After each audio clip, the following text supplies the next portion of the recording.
Selamat malam Ibu. Selamat pagi, supaya tetap semangat ya. Ibu, gimana ini Ibu kabarnya Ibu Novinta sekarang? Ya, alhamdulillah baik, masih diberikan nikmat sehat, masih bisa disimak, ngobrol-ngobrol, sharing, ya itu salah satu bentuk kesyukuran ya, sesuai tema kita hari ini. Ya, Alhamdulillah ya Bu. Untuk kesibukan Ibu akhir-akhir ini, sibuk apa Bu? Wah, kalau dibilang sibuk, bingung ya. Mungkin ya yang udah kenal ibu mah, yang kalau sehari-hari di kampus, ya mungkin kalau dulu sibuknya ngajar, kalau sekarang sibuknya sama kayak kalian belajar ya, sama sibuk belajar. Nggak jauh berbeda lah, kita sama kok, kita sama-sama mahasiswa kan ya, hidup mahasiswa ya, gitu ya Arya.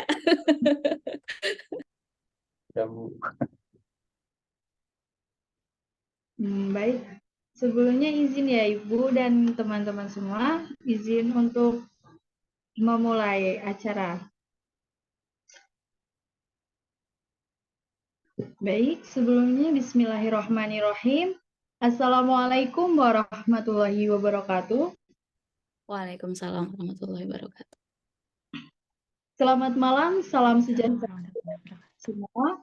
Salam, Om Swastiastu, Namo Buddhaya, salam kebajikan, Tabipun.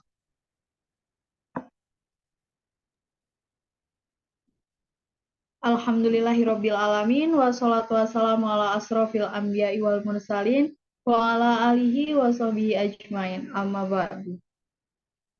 Yang terhormat Ibu Dr. Fianti SPD MPD selaku Ketua Program Studi Pendidikan Fisika FKIP Unila. Yang saya hormati Bapak Dimas Permadi SPD MPD selaku Pembina Aliansi Mahasiswa Pendidikan Fisika FKIP Unila. Yang saya hormati Ibu Novinta Nurul Sari SPD MPD selaku pemateri pada kajian Bina Rohani kali ini. Yang saya hormati Saudara Muhammad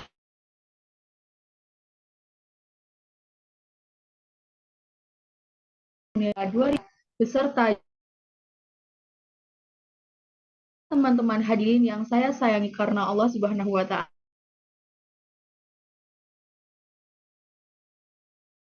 Memanjatkan puji syukur atas kehadirat Allah Subhanahu wa taala, atas limpahan rahmat, taufik, hidayah dan inayahnya pada kita semua, di mana hingga kini kita masih diberikan nikmat kesehatan baik jasmani maupun rohani, sehingga kita dapat berkumpul di ruang Zoom meeting pada malam hari ini. Tak lupa salawat serta salam, marilah kita senantiasa kepada junjungan kita Nabi Agung Muhammad Sallallahu Alaihi Wasallam beserta keluarga dan para sahabatnya, yang mana beliau adalah Nabi yang membawa syafaat Allah, dan mudah-mudahan kita selaku umatnya mendapatkan syafaatnya pula di yaumil akhir. Amin ya robbal alamin. Perkenalkan, saya Alivia Azizah selaku moderator yang akan memimpin jalannya acara pada malam hari ini. Sebelumnya, izinkan saya untuk membacakan susunan acara. Acara yang pertama yaitu pembukaan, acara yang kedua pembacaan ayat suci Al-Quran, acara yang ketiga sambutan, acara yang keempat penyampaian materi, acara yang kelima tanya jawab, acara yang keenam dokumentasi, acara yang ketujuh doa, dan acara yang terakhir penutup. Marilah kita mulai kegiatan Bina Rohani pada malam hari ini. Untuk acara yang pertama pembukaan, marilah kita buka acara ini dengan bacaan basmalah. Bismillahirrahmanirrahim. Dilanjutkan acara yang kedua, yaitu pembacaan ayat suci Al-Quran.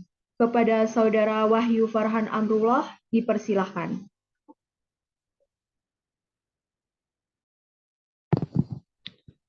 Baik, sebelumnya Assalamualaikum warahmatullahi wabarakatuh. Waalaikumsalam warahmatullahi wabarakatuh. أعوذ بالله من الشيطان الرجيم. بسم الله الرحمن الرحيم. ألف لام را كتاب أنزلناه إليك لتخرج الناس من الظلمات إلى النور بإذن ربهم إلى صراط العزيز الحميد. الله الذي له ما في السماوات وما في الأرض وويل للكافرين من عذاب شديد. الذين يستحبون الحياة الدنيا على الآخرة ويصدون عن سبيل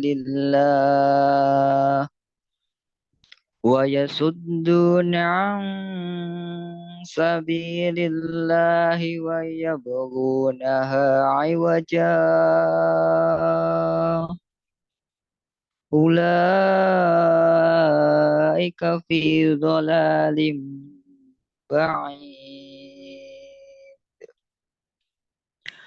وما أرسلنا من رسول إلا بلسان قومه ليبين لهم فيضل الله من يشاء ويهدي من يشاء وهو العزيز الحكيم. صدق الله العظيم. Wassalamualaikum warahmatullahi wabarakatuh. Waalaikumsalam warahmatullahi wabarakatuh. Sadaqallahul azim, sadaqallahul azim, sadaqallahul azim. Semoga Allah memberikan pahala bagi pembaca maupun yang mendengarkannya. Amin ya rabbal alamin. Acara selanjutnya sambutan yang akan disampaikan oleh Ketua Umum Almafika FKIP Unila 2023 kepada Saudara Muhammad Arya Nataraharjo atau yang mewakilkan dipersilahkan. Baik, terima kasih moderator. Saya buka. Assalamualaikum warahmatullahi wabarakatuh. Waalaikumsalam. Pertama-tama, yang terhormat Kaprodi Pendidikan Fisika Ibu Dr. Fianti SPD MPD, yang terhormat Pembina Aliansi Mahasiswa Pendidikan Fisika FKIP Unila Bapak Dimas Permadi SPD MPD, dan juga yang terhormat pemateri kita pada malam hari ini Bu Novinta Nurul Sari SPD MPD, dan juga teman-teman yang sudah berkesempatan hadir pada malam hari ini dalam acara Bina Rohani Almafika FKIP Unila. Innalhamdulillah nahmaduhu wa nasta'inuhu wa nastaghfiruhu wa na'udzu billahi min syururi anfusina wa min sayyiati a'malina may yahdihillahu fala mudhillalah wa may yudlilhu fala hadiyalah. Asyhadu an la ilaha illallah wa asyhadu anna Muhammadan abduhu wa rasuluh. Pertama-tama di sini saya mengucapkan terima kasih khususnya kepada Divisi Kerohanian Almafika yang telah mengadakan kegiatan Bina Rohani ini untuk yang ketiga kalinya. Yang mana pada kegiatan Bina Rohani kali ini kita ada pemateri yaitu Bu Novinta, yang mana dari Bina Rohani sebelumnya mungkin ya, yang tadinya mau sama Bu Novinta tapi nggak jadi, dan alhamdulillah di kesempatan Bina Rohani yang ketiga ini bisa sama Bu Novinta. Kenapa sama Bu Novinta? Karena jujur Bu, dari angkatan 21 tuh banyak yang kangen gitu lah ngomongnya sama Bu Novinta gitu.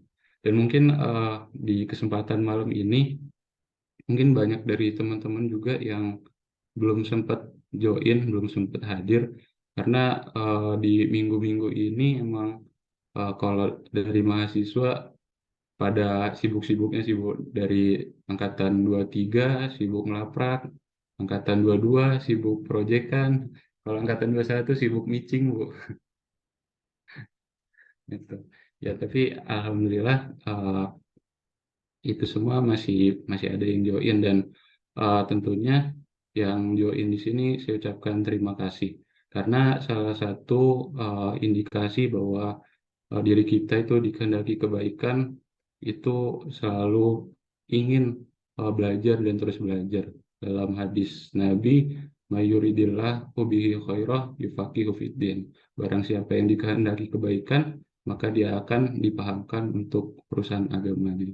Dan semoga teman-teman semua yang hadir di sini adalah orang-orang yang dikehendaki kebaikan oleh Allah Subhanahu wa taala, oleh Tuhan Yang Maha Esa.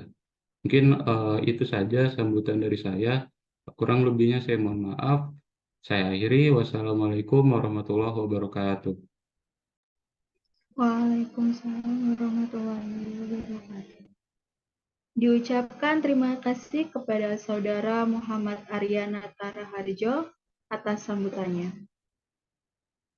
Untuk acara selanjutnya, acara keempat, yaitu acara yang kita nanti-nantikan, penyampaian materi oleh Ibu Novinta Nurul Sari, SPD MPD.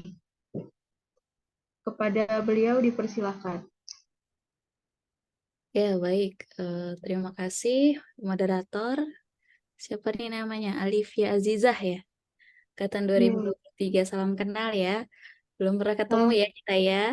Oke, kita ketemunya di virtual meeting. Baik, saya mulai. Bismillahirrahmanirrahim. Assalamualaikum warahmatullahi wabarakatuh. Waalaikumsalam warahmatullahi Waalaikumsalam warahmatullahi wabarakatuh. Ya.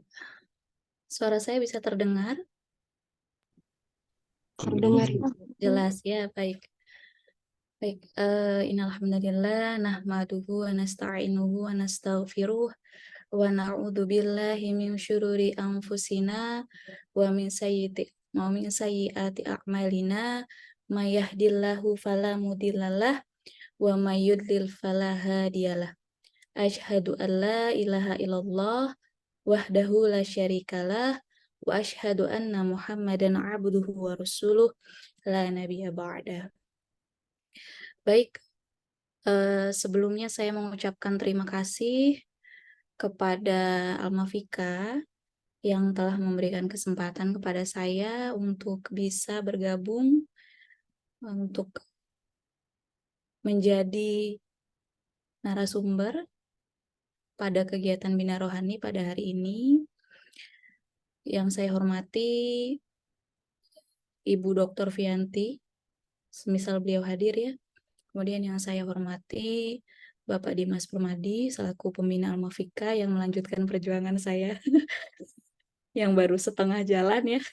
Alhamdulillah berkat bimbingan beliau Almafika luar biasa ya.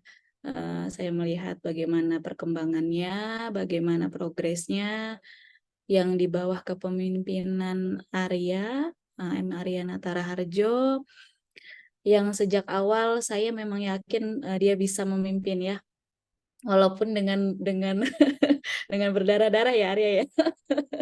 Luar biasa ya, angkatan 2021 ini merupakan apa ya kalau menurut saya nggak tahu setiap periode 5 tahun, dulu angkatan 2016 juga begitu, ini angkatan 2021, nanti berarti di angkatan 2026 yang harus berdarah-darah lagi ya.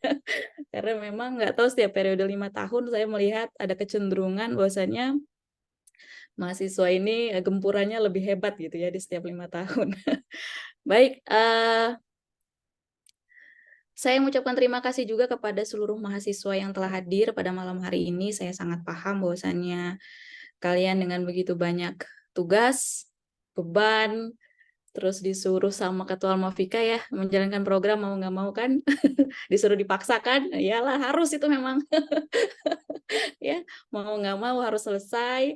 Terus angkat adik-adiknya disuruh juga belajar, mau nggak mau harus hadir walaupun ada tugas mau gimana banyaknya harus hadir pokoknya gitu kan. Ya nggak apa-apa, itu yang namanya proses belajar ya. Baik, saya izin share screen. Sebetulnya malam hari ini Ibu nggak mau berat-beratnya materinya ya, karena saya yakin kalian sudah berat gitu ya. Sebentar, gimana ini?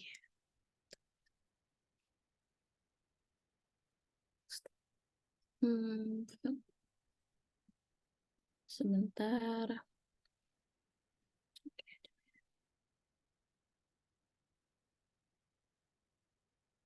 Hmm,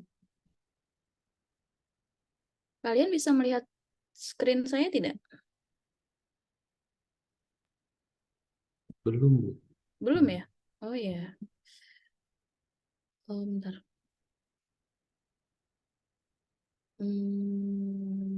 Oke. Ya.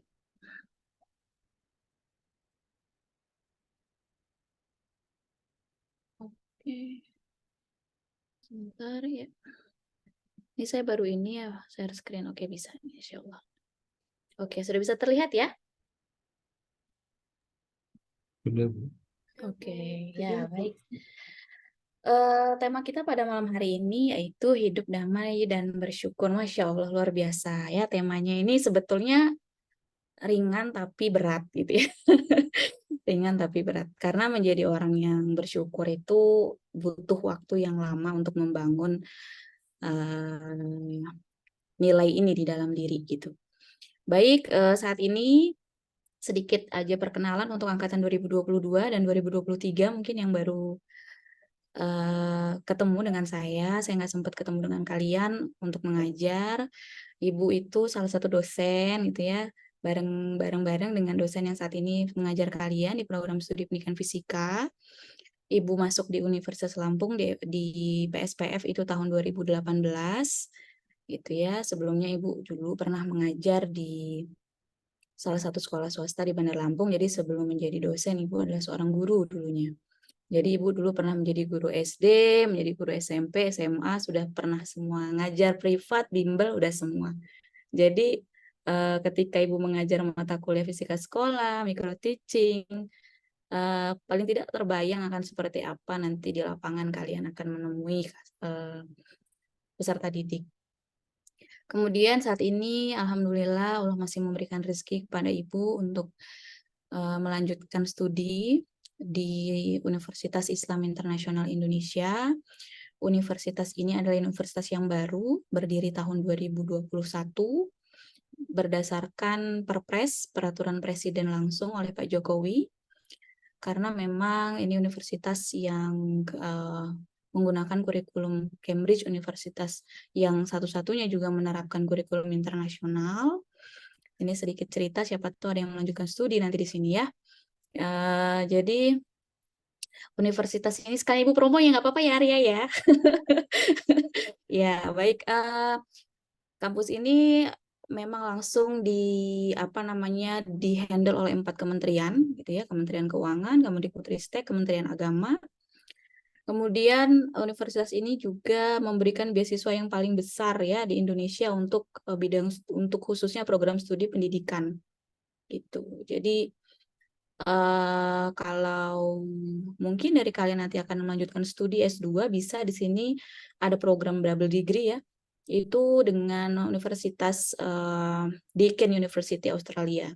Dan dosen-dosen yang mengajar di sini juga dari luar yang insya Allah ya bisa lah, misalkan dari kalian ada yang melanjutkan studi tapi tidak bisa keluar negeri misalkan, tapi kalian punya kapabilitas di situ, kalian bisa mungkin sedikit mencari informasi terkait universitas yang saat ini Ibu sedang belajar di situ. Dan sedikit cerita nanti juga kalau kalian lulus misalkan kuliah di sini juga mendapatkan gelar setara dengan gelar internasional seperti itu ya. Ya mungkin ada yang berminat. Sekarang sudah mau selesai ya ya angkatan 2021 insya Allah. Iya, Bu, bentar lagi. kita mulai dulu. Ini kenapa tidak bisa ya?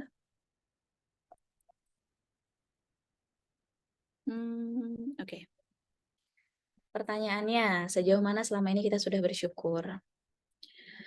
Mungkin kalian semua punya definisi masing-masing tentang apa itu bersyukur, gitu ya.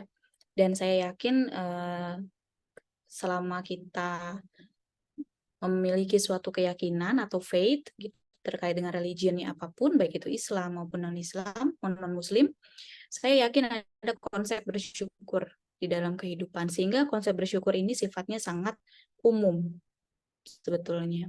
Tapi penerapannya adalah memang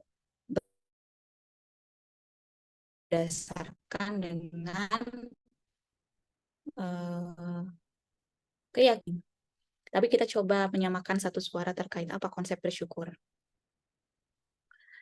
Menurut American Heritage Dictionary of the English Language tahun 2009 gitu ya, kalau rasa syukur itu bahasa Inggrisnya kan gratitude, sebetulnya berasal dari bahasa Latin ya, yang dia artinya berterima kasih, thankfulness, atau dia pujian. Nah, kalau menurut bahasa Arab ya, itu maknanya adalah pujian atas kebaikan dan penuhnya sesuatu. Nah, dua konsep ini nih yang selama ini juga menjadi pegangan saya, bahwasanya ketika kita bersyukur, artinya kita berterima kasih atas segala kebaikan yang hadir dalam hidup kita, dan kita merasa cukup dengan apa yang telah kita miliki. Itu. Kemudian, ini normatif ya, faedah bersyukur. Pasti kalian semua setuju dengan pendapat saya terkait 5 poin ini. Yang pertama, bahwasanya rasa syukur itu meningkatkan kebahagiaan. Jadi memang orang-orang yang bersyukur biasanya orang-orang ini adalah orang-orang yang cenderung happy setiap harinya. Karena apa? Karena dia merasa cukup dengan apa yang dia miliki. Gitu ya. Tapi bukan narsis ya. Happy-nya itu happy yang dia itu memberikan positive vibes untuk lingkungannya. Gitu. Kemudian yang kedua, dia itu meningkatkan kesejahteraan mental dan emosi. Wah, kalau bicara mental saat ini sedang sangat trend issue ya, mental health well-being ya. Itu pasti kalau ada apa-apa, aduh kena mental, aduh demi kesehatan mental gitu kan ya Arya. Oke, memang betul, tidak salah. Karena memang mental health well-being itu adalah salah satu concern bagi dunia psikologis tentang bagaimana menyeimbangkan dengan perkembangan yang luar biasa saat ini, itu diimbangi dengan kesehatan mental dari setiap personal, karena banyak sekali kasus-kasus yang ternyata itu sangat berdampak pada mental health well-being gitu. Sedikit cerita, di sini saja ketika saya kuliah itu karena mungkin kurikulumnya agak kaget gitu ya orang Indonesia, terus belajar, mungkin yang belajar di luar negeri juga sama, pasti pertama akan kaget bagaimana penerapan kurikulum internasional karena sangat berbeda dengan Indonesia. Itu ada yang sampai masuk rumah sakit gitu ya karena gejala psikosomatis. Iya, ada teman saya tapi batch 1 itu PhD juga, PhD program, dia masuk rumah sakit, sakitnya adalah gejala psikosomatis. Karena itu sudah berkaitan dengan mental health well-being, udah masuk ya. Karena mungkin bagaimana dia mengatur, memanage dirinya itu yang agak kurang tepat, sehingga berdampak pada kesehatan mentalnya. Kemudian, poin yang selanjutnya adalah kesyukuran itu meningkatkan daya tahan ya dan keyakinan. Orang-orang yang bersyukur biasanya lebih cenderung self-confidence-nya bagus. Gitu. Jadi kalau orang-orang yang bukan berarti orang yang insecure jadi nggak bersyukur, tetapi salah satu indikator orang tersebut bersyukur itu salah satunya adalah bagaimana dia bisa membangun kepercayaan diri. Kemudian yang terakhir, melahirkan rasa syukur menguatkan hubungan. Hubungan apa nih? Ya, hubungan dengan sesama, hubungan dengan diri sendiri, hubungan dengan Allah Subhanahu wa taala atau Tuhan Yang Maha Esa. Gitu. Karena memang sebetulnya konsep bersyukur ini faedahnya sangat luar biasa kalau bisa kita terapkan di dalam hidup kita. Gitu ya. Baik, Ibu nggak akan panjang lebar ngomong kata-kata ya. Setiap orang punya konsep sendiri tentang gratitude atau syukur. Tapi kalau Ibu di sini akan coba menampilkan bagaimana konsep bersyukur versinya Ibu, gitu, versi saya. Nah, saya taruh di tengah itu bersyukur, gratitude. Ada satu kata kunci bagaimana bisa melahirkan kesyukuran. Kalian harus menjadi seseorang yang resilience-nya bagus dulu. Nah, jadi konsepannya adalah resilience. Resilience itu apa? Ketahanan. Ketahanan itu apa? Ketahanan itu adalah bagaimana seseorang bisa survive dengan keadaan yang sesulit apapun. Gitu. Jadi mau dihantam sebagaimanapun susahnya, dia akan survive. Dan dia akan try to find the solution. Itu resilience. Dan resilience itu tidak bisa dibangun sehari 2 hari. Dan tidak bisa terbangun kalau tidak ada masalah. Gitu ya. Resilience bisa terbentuk kalau ada masalah. Jadi berbahagialah yang sudah dapat masalah karena bisa meningkatkan resilience, ya. Penting, resilience itu penting. Tanpa resilience, kalian tidak akan bisa membangun konsep bersyukur di dalam diri. Karena apa? Ketika seseorang bisa bertahan dengan situasi yang sesulit apapun, dia akan terbangun di dalam dirinya bahwasanya, oh saya bisa, akhirnya ya Allah alhamdulillah lewat. Nah gitu loh. Itu melahirkan suatu rasa kesyukuran. Gitu.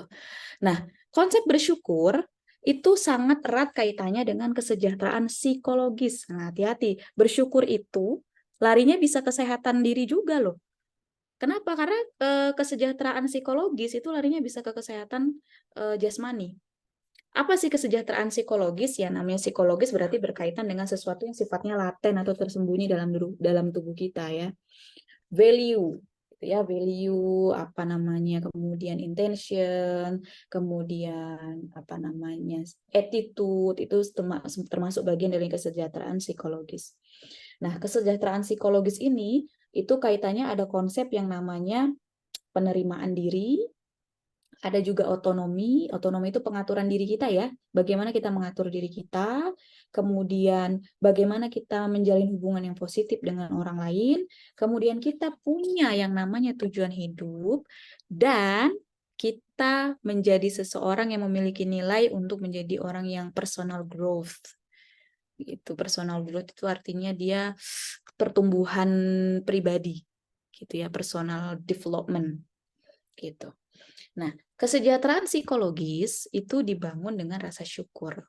Ketika seseorang sudah bersyukur, otomatis secara apa namanya itu praktiknya dia akan menunjukkan nilai-nilai yang baik bagaimana berhubungan dengan orang lain, terus bagaimana dia menerima diri dia sendiri gitu.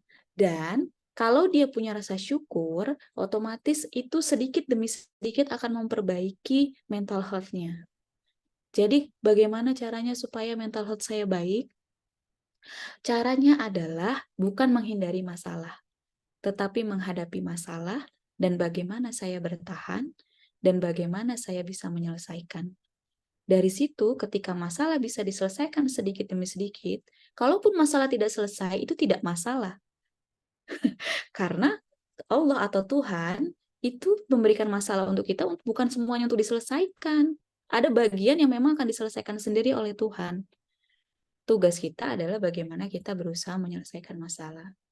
Nah, ketika kita bisa menyelesaikan masalah, akan terbangun bentuk rasa syukur yang itu berpengaruh kepada kesehatan mental kita. Makanya apa? Sebetulnya kalau ada konsepan, saya nggak maulah pokoknya berhubungan dengan ini. Itu mengganggu kesehatan mental saya. Lihat dulu gitu ya konteksnya seperti apa. Tidak semua masalah itu harus dihindari, tidak. Ada masalah-masalah yang memang harus diterjang gitu ya. Memang harus yang harus dilewati. Bagaimana bisa muncul pelangi kalau tidak ada hujan dan badai dulu ya? Nah, gitu ya. Pelangi itu kan konsepnya gitu. Nah, kalau kita bisa rasa syukur, muaranya adalah ke personal growth. Jadi kita akan menjadi seseorang yang growth mindset. Orangnya akan selalu positif. Pernah nggak kalian ketemu dengan orang yang kalau ketemu misalkan gini, aduh kok dia positif banget ya auranya ya gitu. Setiap ngomong sama dia tuh setiap masalah itu jadi sesuatu hal yang oh gini, dicarikan titik positifnya. Misalkan udah dapat masalah, ya alhamdulillah loh kita dapatnya tugasnya segini. Bagaimana kalau misalkan profesornya atau bagaimana misalkan dosennya ngasihnya ternyata yang kayak gini yang kita nggak bisa selesaiin misalkan gitu. Terus kalau kita ngomong A, dia pasti selalu menemukan titik positifnya ada di mana. Ada nggak yang begitu? Pasti ada ya. Kalau belum ada berarti kalian mainnya kurang jauh ini. Gitu ya. Gitu. Pasti ada orang yang begitu. Yang dia selalu memberikan satu pandangan positif atas suatu masalah. Biasanya ada. Walaupun memang jarang ya gitu. Nah, kalau menjadi orang yang growth mindset, itu orang yang cenderung dia itu tidak takut dengan perubahan. Bukan orang yang apatis. Nah, nggak boleh jadi mahasiswa yang apatis ya. Tidak juga terlalu open-minded, tidak. Kita punya nilai-nilai value yang tidak bisa, misalkan kita sebagai muslim, ada beberapa nilai yang tidak bisa kita lewati batasannya. Jadi terlalu open-minded tidak boleh. Tapi tidak terlalu open-minded bukan berarti bukan menjadi orang yang growth mindset. Orang yang growth mindset itu adalah orang yang open-minded tapi dia punya boundary. Gitu. Saya punya prinsip yang itu merupakan nilai dasar dari keyakinan saya yang kalian tidak akan bisa lewati. Tapi bukan berarti saya tidak bisa beradaptasi dengan perubahan. Nah, gitu konsepnya. Jadi bukan berarti ada ini jadi ngikut, ya ada tren ini ikut, ada tren ini ikut. Kan saya orangnya growth mindset, nggak gitu konsepnya ya. Orang yang growth mindset itu orang yang terbuka terhadap perubahan, tapi dia punya nilai atau value. Kemudian ada yang namanya successfulness yang ditentukan personal growth. Jadi kalau orang mau jadi orang yang sukses, kalian berarti muaranya adalah dari resilience. Kalau mau jadi orang yang sukses. Tidak ada orang yang sukses tanpa dibentuk, intinya begitu. Dengan tanda kutip, orang yang dibentuk, orang yang sukses karena dibentuk dengan masalah, itu dia punya privilege juga loh. Privilege itu ada dua. Privilege itu ada eksternal, ada internal. Privilege eksternal, misalkan didukung orang tua yang misalkan sangat suportif, keluarga yang harmonis, finansial mencukupi, itu eksternal privilege. Tapi internal privilege itu adalah resilience, daya juang, eagerness, motivation, yang tidak semua orang punya. Privilege untuk yang internal. Dan itu juga bisa menjadi salah satu faktor untuk successfulness. Itu ya. Kemudian ada yang namanya positive person. Itu juga menjadi salah satu indikator bahwasanya dia menjadi seorang yang personal growth-nya bagus. Positive person. Susah nggak jadi orang yang positif terus? Susah ya. Kita kan manusia biasa.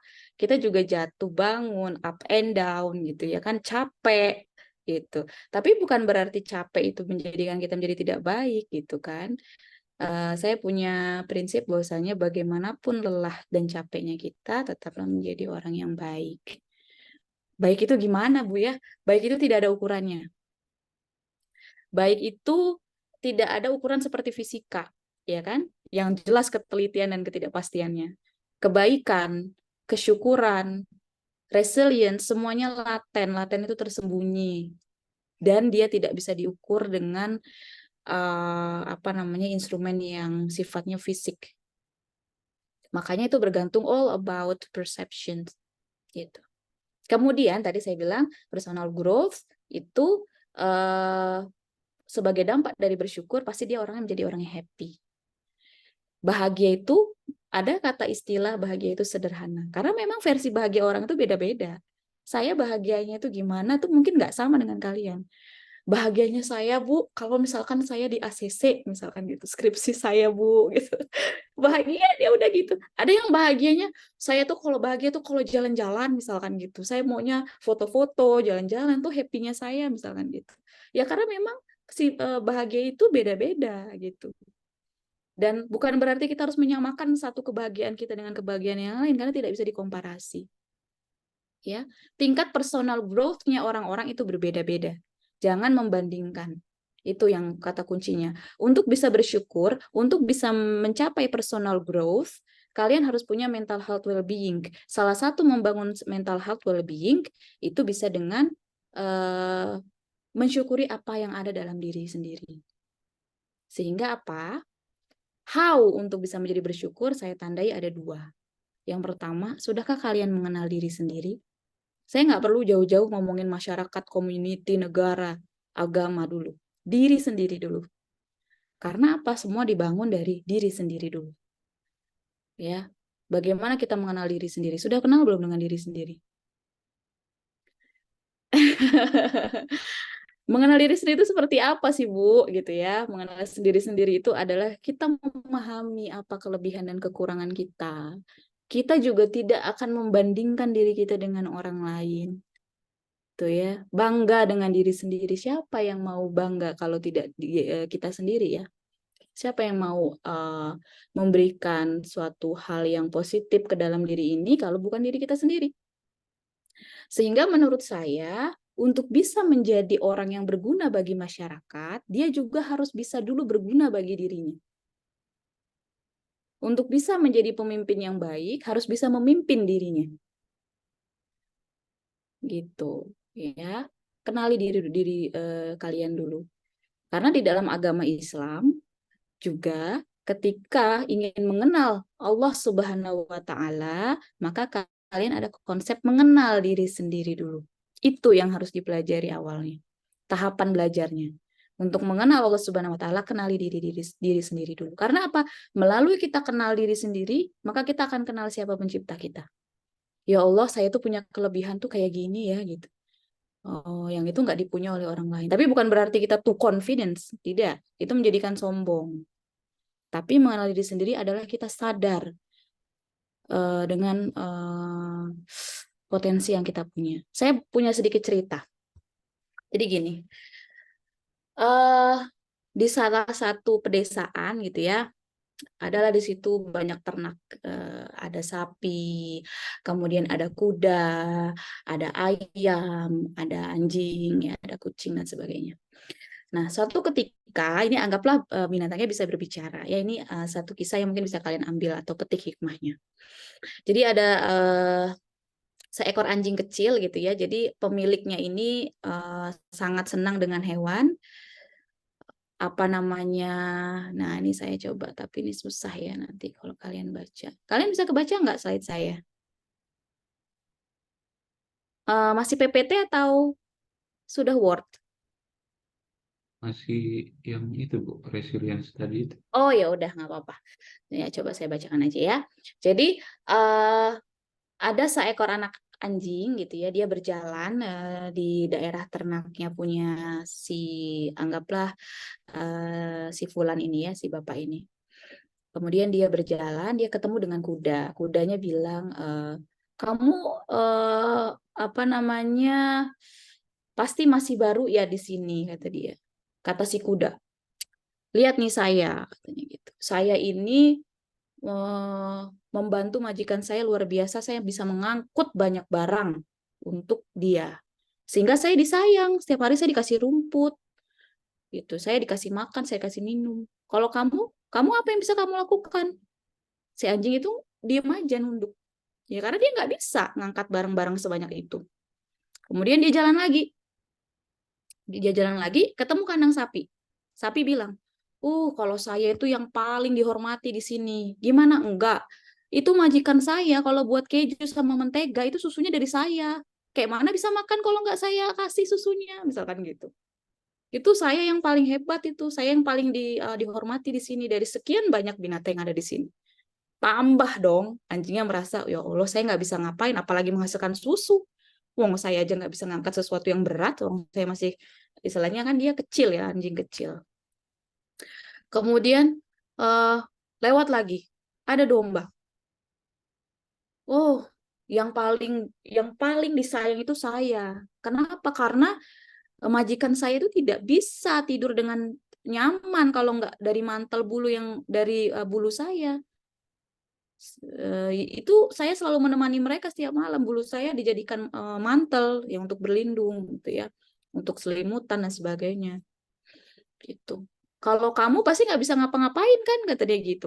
Apa yang kamu sudah berikan kepada majikan kita, misalnya gitu. Dia nggak bisa jawab anjingnya, terus dia jalan lagi.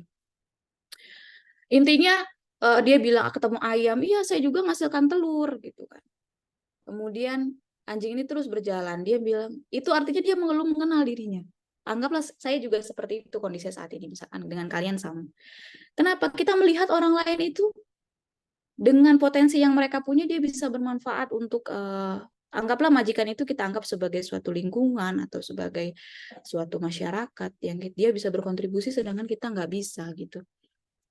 Dia berjalan terus. Kemudian akhirnya dia meratapi lah ya keadaan dia yang ya ampun, saya ini nggak bisa ya memberikan apa-apa untuk majikan saya.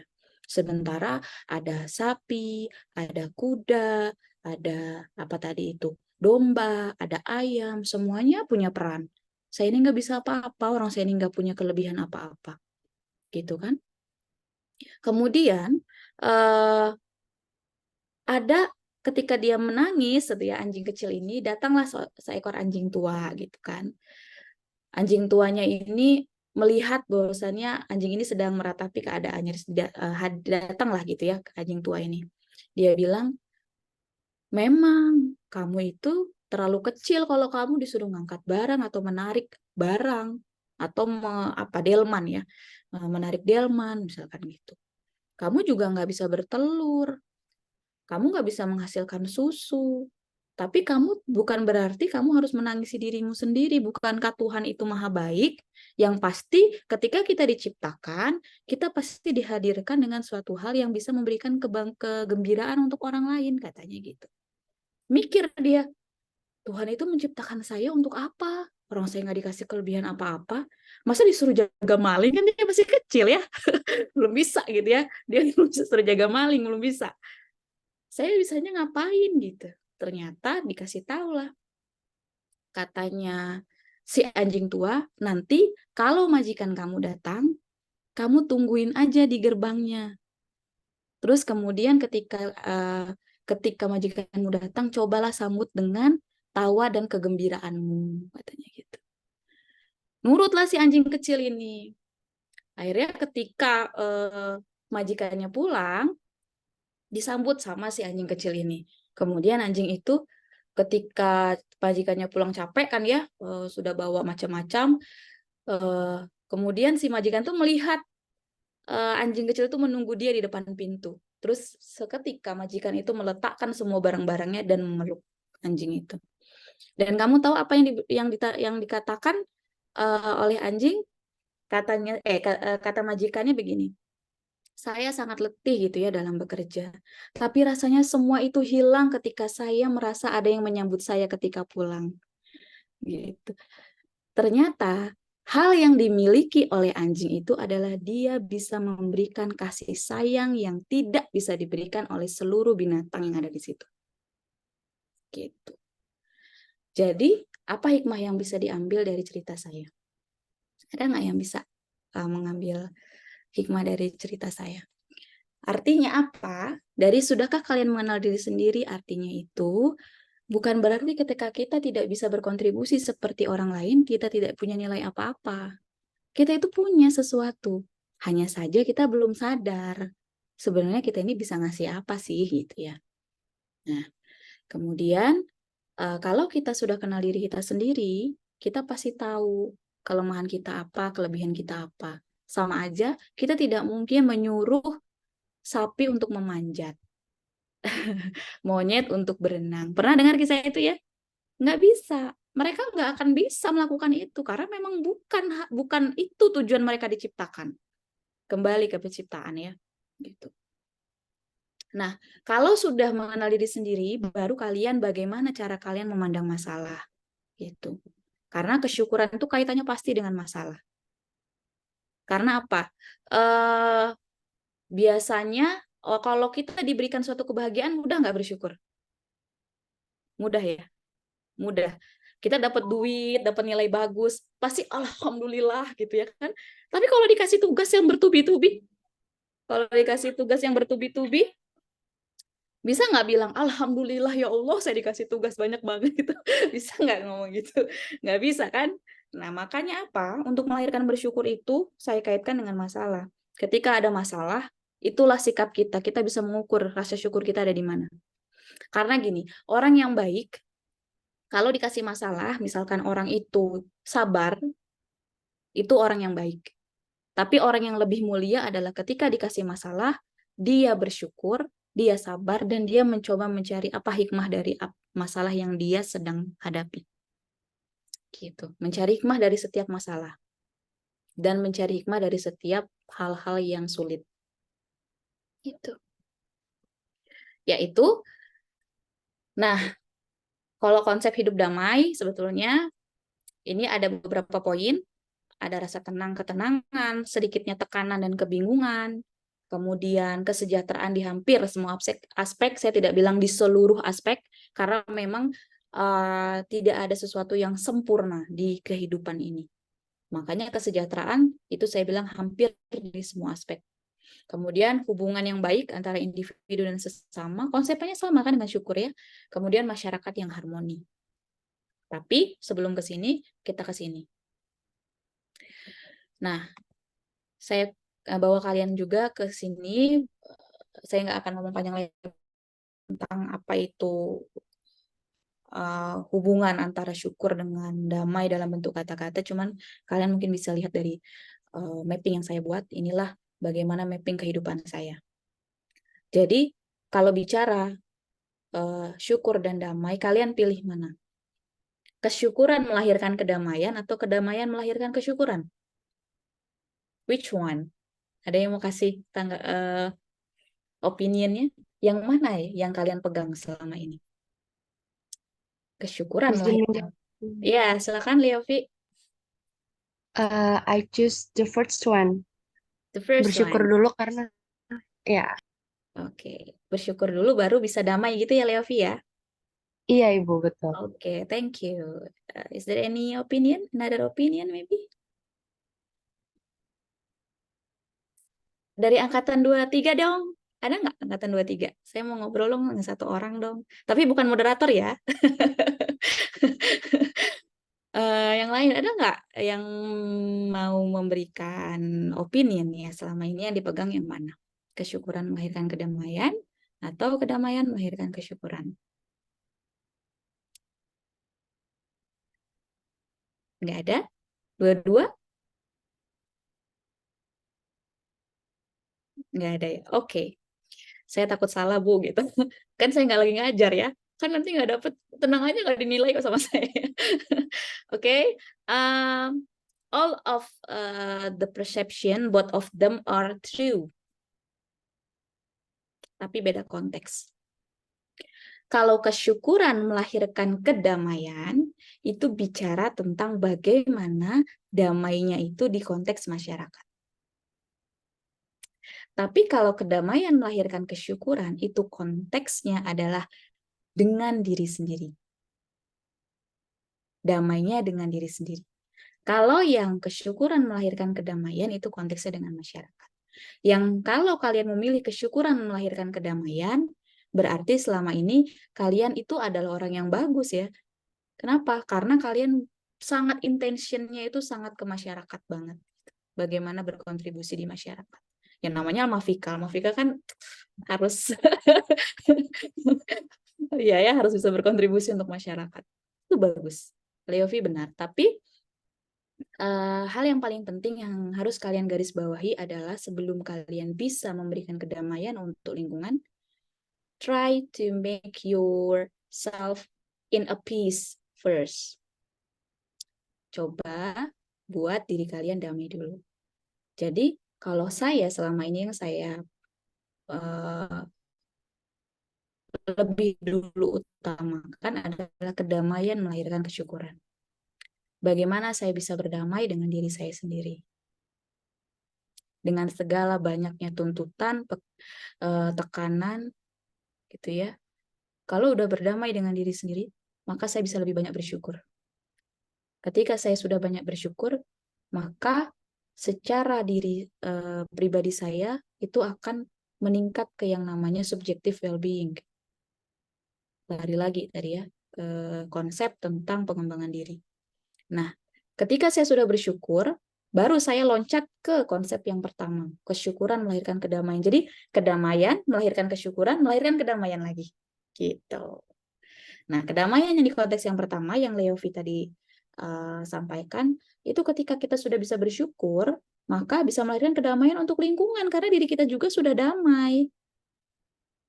Nah, bagaimana sih konteks bisa damai, memberikan kedamaian pada lingkungan? Ada konsep yang namanya toleransi. Sekarang saya kasih analogi misalkan begini. Kata Ketua Almafika, besok kita akan ada agenda apa sekarang programnya, Arya, yang terbaru? Yang mau Gelombang ini mekanik. apa? Gelombang mekanik. Gelombang mekanik. Oke. Kita akan ada agenda gelombang mekanik. Kita berangkat jam 8, kita berangkat dari gedung L. Tolong panitia datang 7.30. Ya, 7.30 panitia semua datang. Gitu. Kemudian kita akan berangkat semuanya di pukul 8. Artinya 7.30 sampai pukul 8 mungkin ada briefing dan sebagainya. Kemudian ternyata ada 5 orang dari kalian ketika sudah pukul 8 menghubungi misalkan. Aduh, mohon maaf. Saya agak terlambat karena macet. Kira-kira saya datang 10 menit lagi. Sedangkan misalkan kalian harus pergi ke suatu tempat gitu ya. Pukul 8 itu yang kalau misalkan kalian nggak berangkat, kalian akan terjebak macet, kalian akan macam-macam lah dampaknya. Molor semua gara-gara 5 orang ini. Menurut kalian akan lebih baik nunggu atau kalian tetap berangkat di pukul 8? Siapa yang mau kasih opiniannya?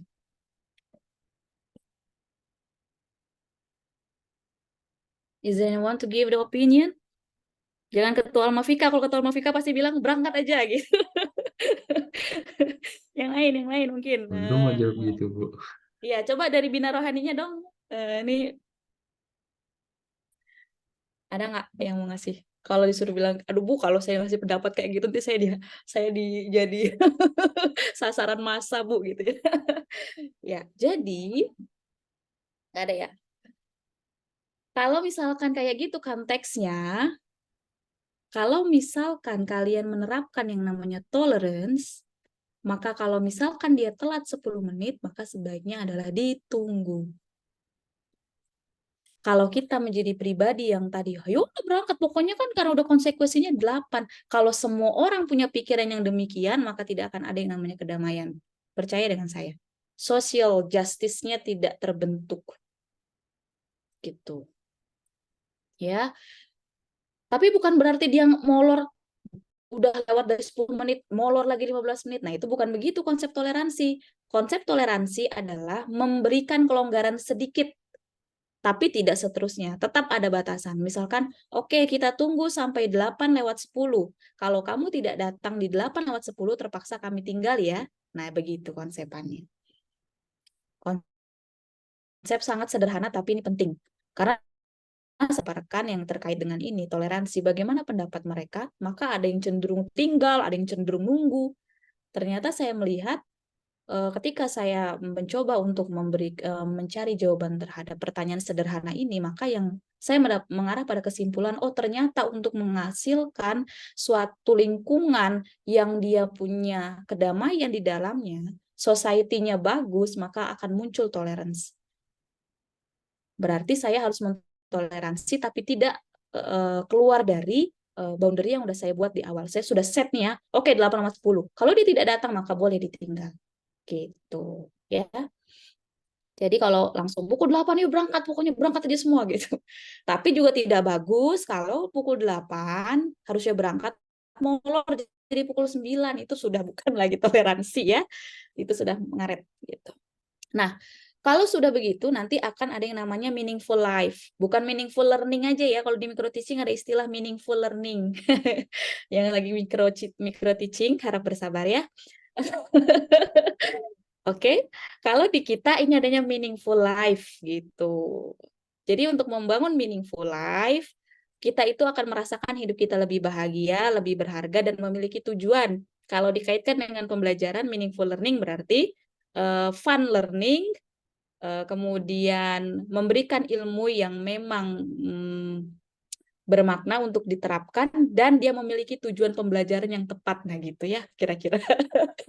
Itu meaningful learning, tapi kita bicaranya meaningful life. Jadi, nah ini pertanyaannya, how you map your life. Kalau kalian nggak punya mapping dalam hidup kalian, maka kalian nggak punya tujuan. Kayak mana kalian bisa menghasilkan meaningful life, orang nggak punya tujuan. Gitu kan? Oke. Ya, ini kayaknya terakhir deh ya, saya nggak banyak-banyak juga ya, nanti kita tanya jawab. Menjalani kehidupan damai dan bersyukur, ada beberapa tips yang saya bisa berikan. Ini bukan saya ngambil dari mana-mana ya. Ini berdasarkan praktis yang selama ini saya alami. Pertama, buat hatimu tenang, cari lingkungan yang tepat. Artinya, betul kalau kita lebih baik menghindar dari toxic people. Itu betul. Karena untuk membangun suatu kehidupan yang damai dan syukur, kita harus menghindari toxic people and toxic environment. This is the first step that you have to do. The second is, coba untuk selalu berterima kasih pada diri sendiri, lalu baru berterima kasih pada orang lain. Say thank you to yourself first, then say thank you to others. Even just small thing. Even hanya dibukakan pintu, hanya diambilkan pena, just try to say thank you to others. Ya. And then coba lebih banyak mengamati hal-hal kecil di sekeliling kita yang itu mendukung langkah kita setiap hari. Contoh, misalkan hal-hal kecil di sekeliling kita yang mendukung langkah kita setiap hari. Misalkan tiap pagi, misalkan mau berangkat pagi, dibukain gerbangnya sama Bapak Ibu kosnya lebih awal. Itu hal-hal kecil yang itu harus kita perhatikan. Ya. Kemudian cobalah berbuat kebaikan minimal 1 kebaikan dalam 1 hari. Kalau mau jadi orang yang damai dan syukurnya muncul. 1 kebaikan dalam 1 hari, whatever it is. Contoh, jemput temen. 1 lagi, WA temen yang udah lama lost contact. Tapi bukan mantan ya, harap digaris bawahi. Aduh, gitu ya. Kemudian jangan mendendam, lepaskan apa yang perlu dilepaskan. Iya. Ingat ya, lepaskan apa yang perlu dilepaskan. Jangan bebani diri sendiri dengan sesuatu hal atau rasa yang berat. Sebenarnya kita bisa melepaskan itu. Lepaskan aja. Kemudian jangan overthinking pada sesuatu hal yang tidak bisa dikendalikan. Contoh, aduh, nanti dosen ini gimana kalau begini? Ini begini mana kalau begini? Nggak usah. Karena itu nggak bisa dikendalikan. Memang bisa mengendalikan pikirannya dosen-dosennya? Nggak bisa. Termasuk kalian nggak bisa mengendalikan pikiran saya, kan? Nggak bisa. Yang bisa kalian kendalikan apa? Diri kalian sendiri. At least udah berjuang deh, gitu. Udah berusaha. Gitu. Terus, fokus pada hal-hal baik yang ada di sekelilingmu. Dan terakhir, ini yang agak berat, coba ambil hikmah dari setiap kejadian. Ban bocor. Udah mau kuliah jam 7.30, mau UTS atau mau UAS atau UAS, ban bocor, masih jauh, misalkan. Jangan langsung panik ya, aduh gimana ini? Tenang aja kok. Ban bocor itu sudah qadarullah, oh berarti memang harus bocor ban saya ini, gitu kan. Siapa tahu tambal ban itu memang butuh uang untuk dia untuk beli makan, misalkan gitu. Coba cari hikmah dari setiap kejadian. Itu yang berat memang ya, itu yang berat. Oke. This is the last, and the last day this is. Try to read. Apa coba? Baca ya. Jangan berharap kamu bisa menciptakan kedamaian kalau kamu tidak bisa berdamai dengan dirimu sendiri.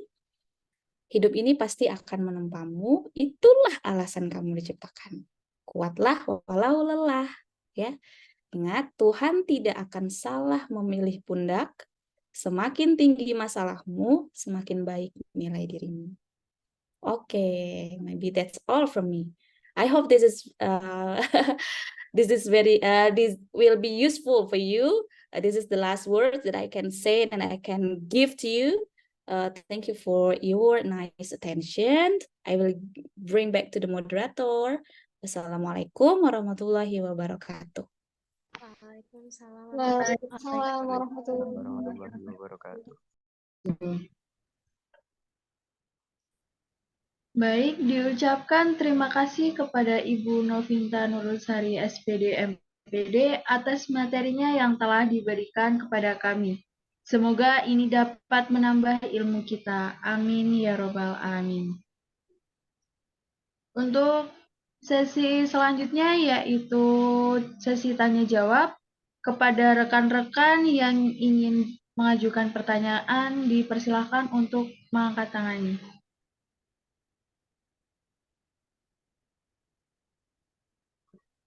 Baik, ada Kak Amar Firdaus. Kepada Kak Baik, Amar, dipersilahkan. baik. Sebelumnya terima kasih moderator. Sebelumnya mohon izin Bu Novinta dan Kak Arjo. Tadi sempat menyimak juga. Tadi kata Bu Novinta itu mengenal diri sendiri itu berarti tahu tentang potensi diri dan kelemahan diri sendiri. Kalau untuk sebatas definisi itu Amar sudah mengenal diri. Tapi kalau Amar itu mengartikan mengenal diri sendiri itu berarti Amar itu paham betul apa tujuan hidup Amar.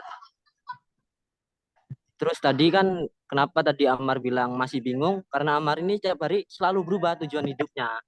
Jadi yang jadi pertanyaan itu sebenarnya tujuan hidup itu tetap atau berubah seiring berjalannya waktu. Karena Amar ini masih bingung gitu loh Bu. Jadi susah ngedefinisiinnya untuk sebenarnya udah kenal diri sendiri atau belum gitu. Terima kasih Bu. Oke. Langsung dijawab nggak nih moderator? Atau ditampung dulu?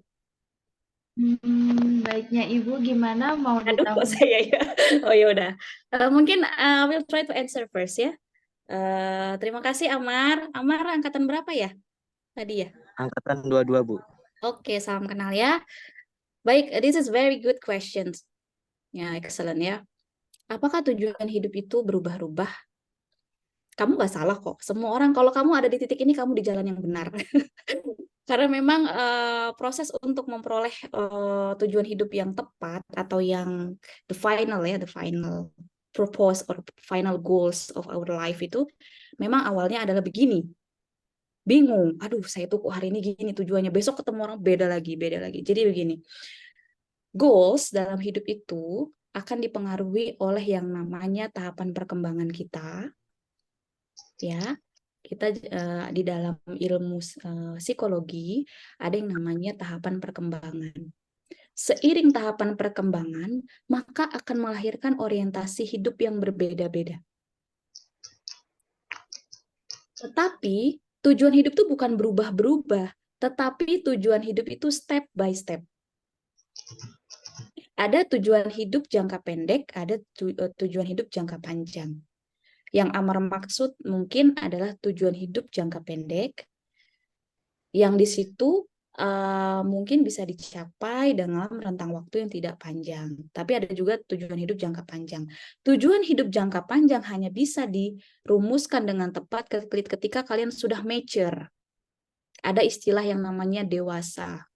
Bukan adult ya. Adult tidak berarti mature. Kalau kalian sudah mature, mature tulisannya ya, mature, kalian akan bisa menetapkan tujuan hidup atau goals yang dia sifatnya jangka panjang. Kalau saat ini kalian masih tahapan perkembangan saat ini, saya rasa yang memang sudah ada yang mature mungkin, ada yang masih proses ke sana. Nah, ketika masih proses ke sana, maka orientasinya akan terus berubah, yang itu akan merubah goals-nya. Gitu. Jadi yang bisa jadi tujuan hidup itu sebetulnya tidak berubah, Amar. Kalau tujuan hidup jangka pendek itu dia bertahap. Tapi kalau tujuan hidup jangka panjang biasanya dia tidak berubah. Kalau masih tujuan hidupnya masih berubah-berubah, artinya kamu belum maksimal mengenal dirimu gitu. Karena mengenal diri yang dalam konteks tadi itu memahami kelebihan kelemahan itu bukan hanya sekedar itu dampaknya. Ketika sudah tahu kelebihan kelemahan, maka itu akan membentuk orientasimu. Orientasimu seperti apa? Sebagai contoh begini. Anak SD, tujuan hidupnya itu sangat tidak muluk-muluk. Saya maunya main, ya kan? Punya mainan banyak. Kemudian saya kalau sekolah nggak ada PR, gitu ya kan? Kemudian saya bisa ranking 1. Gitu kan? Goals-nya anak SD, gitu. Kalau anak TK, ya saya bisa jajan, saya bisa main, Ya, tujuannya itu, kalau ditanya kamu mau ngapain nih? Kamu mau ngapain? Kamu maunya ngapain? Kamu senangnya kalau gimana? Aku senangnya kalau gini. Nah, sebenarnya itu tujuan, goals yang dia itu sebenarnya begitu. Tapi tahapan perkembangannya coba kalau kamu tanya dengan misalkan yang sudah SMA, apa tujuannya? Saya nanti mau kerja, saya mau kuliah, saya mau kerja, saya mau nanti karir saya akan seperti ini, seperti ini. Saya mau jadi seperti ini pokoknya. Ketika sudah mungkin nanti berkeluarga, berubah orientasinya. Udahlah, saya maunya pekerjaannya yang biasa-biasa aja, yang penting keluarga saya itu saya bisa kasih perhatian yang lebih, misalkan gitu. Itu orientasi. Orientasi dibentuk dari tahapan perkembangan. Dan biasanya itu dari orientasi. Orientasi dipengaruhi oleh apa? Kelebihan dan kalau dia tahu kelebihan dan kekurangannya. Gitu. Jadi nggak apa-apa kalau Amar tuh berarti prosesnya sekarang itu this is not about making the goals, tapi Amar itu sekarang prosesnya adalah sedang memposisikan orientasimu. Nah, itu. Kalau yang Ibu baca demikian ya. Yang Ibu pahami ya mungkin. Apa bisa dipahami, Amar? Maksud nggak, Amar? Masya Allah, maksud Bu. Nah, yang Jadi ternyata benar. emang harus step by step dulu baru ke jangka panjang sebenarnya. Jadi Iya, kita tahu dulu orientasi kita ke depannya bakal gimana. Jadi kita harus mulai dari step by step itu tadi. iya, betul. Kalian percaya nggak? Ini konsep yang sangat sederhana. Dulu, sebelum saya masuk di Unila, saya membuat wishlist saya dalam suatu kertas kecil. Itu udah masih ada sampai sekarang saya bawa. Wishlist itu berisi bagaimana tujuan saya dari 2 tahun, per 3 tahun, per 5 tahun, sampai ke 10 tahun. And believe or not, ternyata di itu terchecklist satu persatu walaupun rentang waktunya tidak begitu tepat. You know? Nah, ada konsep ya di dalam it is about, ini bukan ke religion atau lebih ke ilmiah, this is about nature bekerja. Kita itu hidup kan dengan alam, kita berdampingan dengan alam. Sehingga ada ketika kita menuliskan sesuatu di atas kertas, itu akan menarik suatu hal dari alam yang kalau itu nilainya positif akan semesta mendukung, itu bahasa kasarnya. Ya, kalau ada kata-kata semesta mendukung ya demikianlah. Tapi that's true gitu ya. Maybe you have to try it, believe or not. Maybe kalau kalian ngobrol dengan beberapa orang, saya ngobrol dengan teman-teman saya yang rata-rata mungkin sudah sukses gitu ya. Kalian percaya nggak? Ternyata mereka juga punya wishlist kecil tentang apa tujuan yang akan dicapai per 2 tahun, per 3 tahun, 5 tahun, 10 tahun. Dengan terbiasa menulis demikian, maka kalian akan terbiasa untuk belajar bagaimana menetapkan visi misi kehidupan kalian yang sifatnya long term. Kalau itu jadi membuat visi misi kehidupan tuh nggak serta merta begitu. Kalau ada kalian yang suka buat list to do, that's good thing. That's a good thing, really.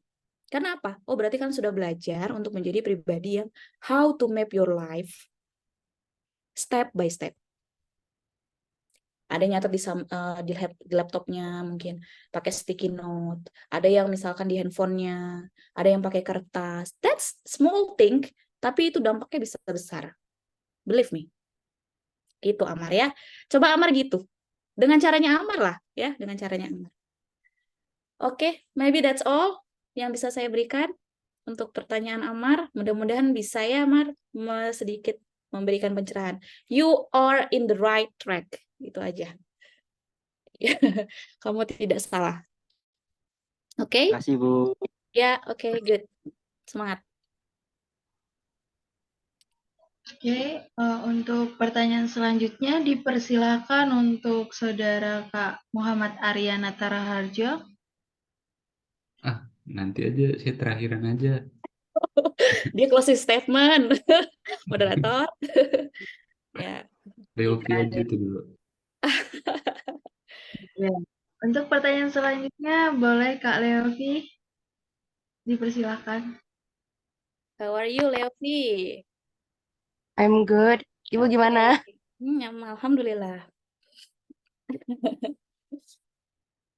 Ya, go on. Alhamdulillah. Hmm. Jadi terima kasih ya moderator. Izin bertanya Ibu, sebelumnya izin Bu, saya kangen berat. Aduh, I miss you so. It's not about you, it's about me also. I miss you all ya. Ibu juga kangen. Ya, oke. I'm gonna cry right now. Oh, that's so very, very touching ya. Memang angkatan 2021 ini luar biasa. Ya, lanjut. Oke, Bu, izin bertanya. Tadi kan sempat dibahas kayak kita nggak perlu mikirin hal yang di luar kendali kita gitu, Bu. Itu Ya. kan kalau Leovi ngaitinnya sebenarnya kaitannya dengan overthinking sebenarnya, karena dulu itu Levi benar-benar yang anaknya overthinker banget gitu, sedikit-dikit hal kecil bahkan dipikirin dengan sangat gitu, alumni overthinkingan gitulah. Tapi sekarang alhamdulillah kan udah nerapin yang kayak yang Ibu bilang tadi.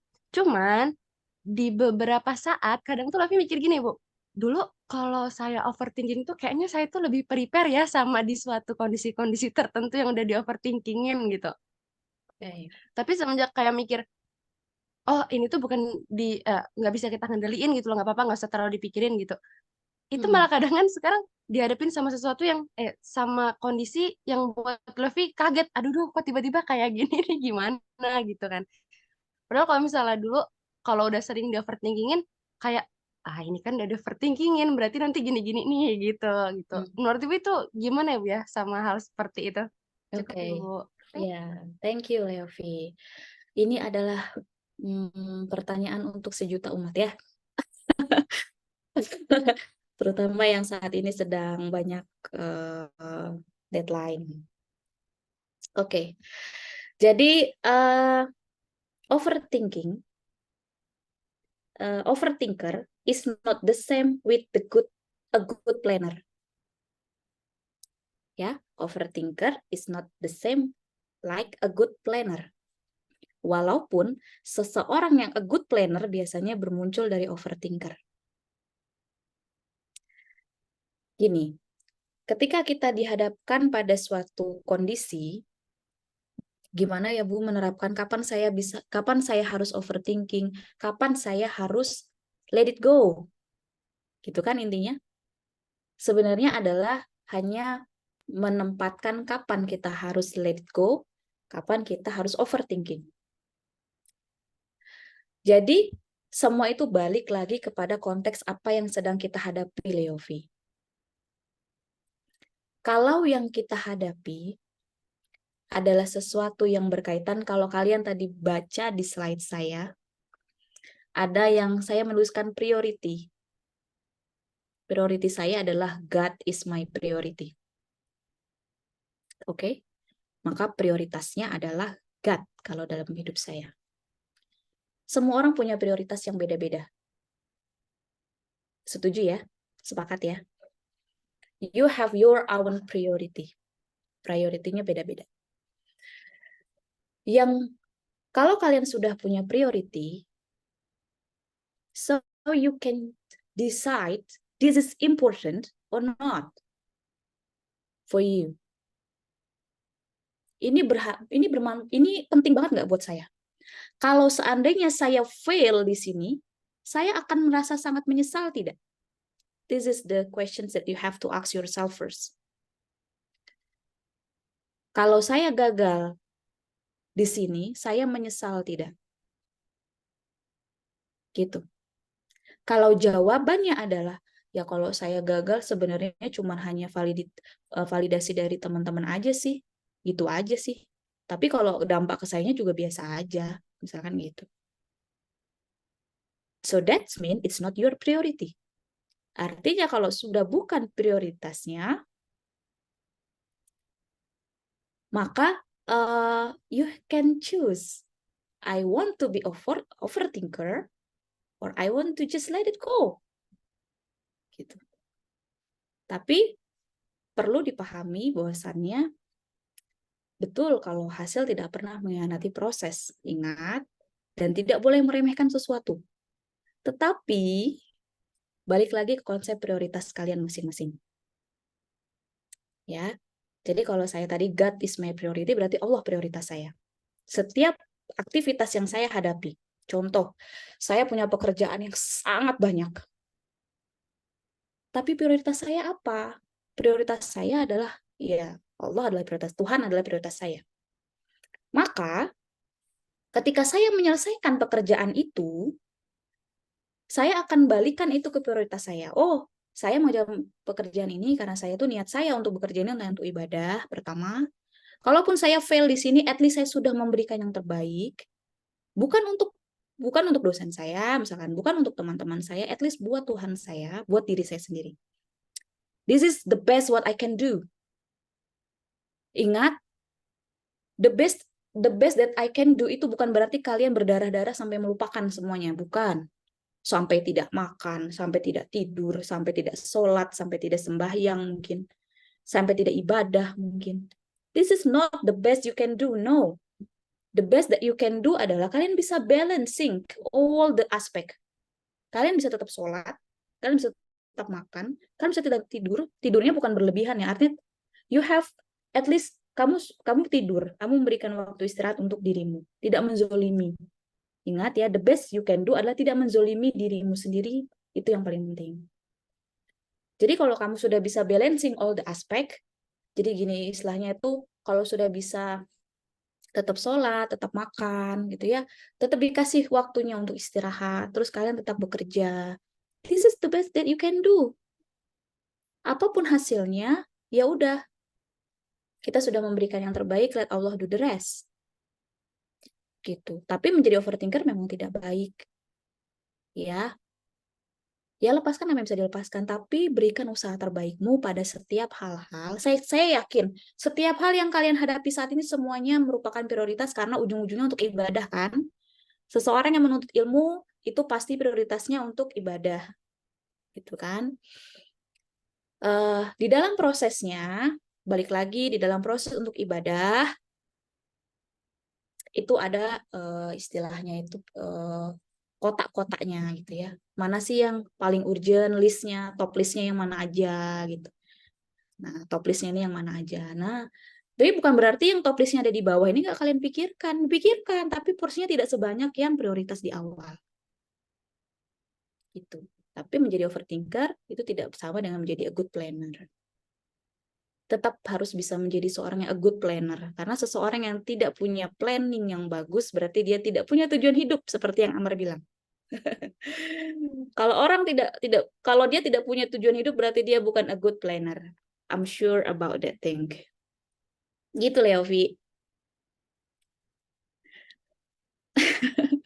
How, Leovi? Is it, you can get the point from my explanation? I can get the point. Oke. Makasih Ibu. Ya, Nanti prioritas ya. bakalan lebih milih-pilih lagi berarti. Prioritas. Ya. Thank you, Bu. Oke.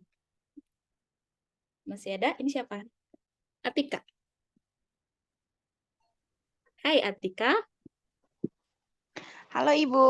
Halo, how are you? Are you good? I am fine. Good, Bu. Alhamdulillah. Saya heran sih angkatan 2021 ini mungkin angkatan adik-adiknya ya, yang 2223 ya mungkin. Saya nggak tahu nih apakah Bu Vi sama Pak Dimas ada di sini. Jadi mohon izin ya Ibu kalau misalkan ada di sini. Saya merasa saya seperti nostalgia ya dengan anak-anak ini. Ya baik. Jadi angkatan 2021 itu sedikit cerita angkatan 2223. Jadi mereka itu walaupun dengan tekanan yang sebesar apapun, lihat wajah-wajah mereka ya. Mereka masih bisa tertawa dengan gembira ya. Luar biasa ya.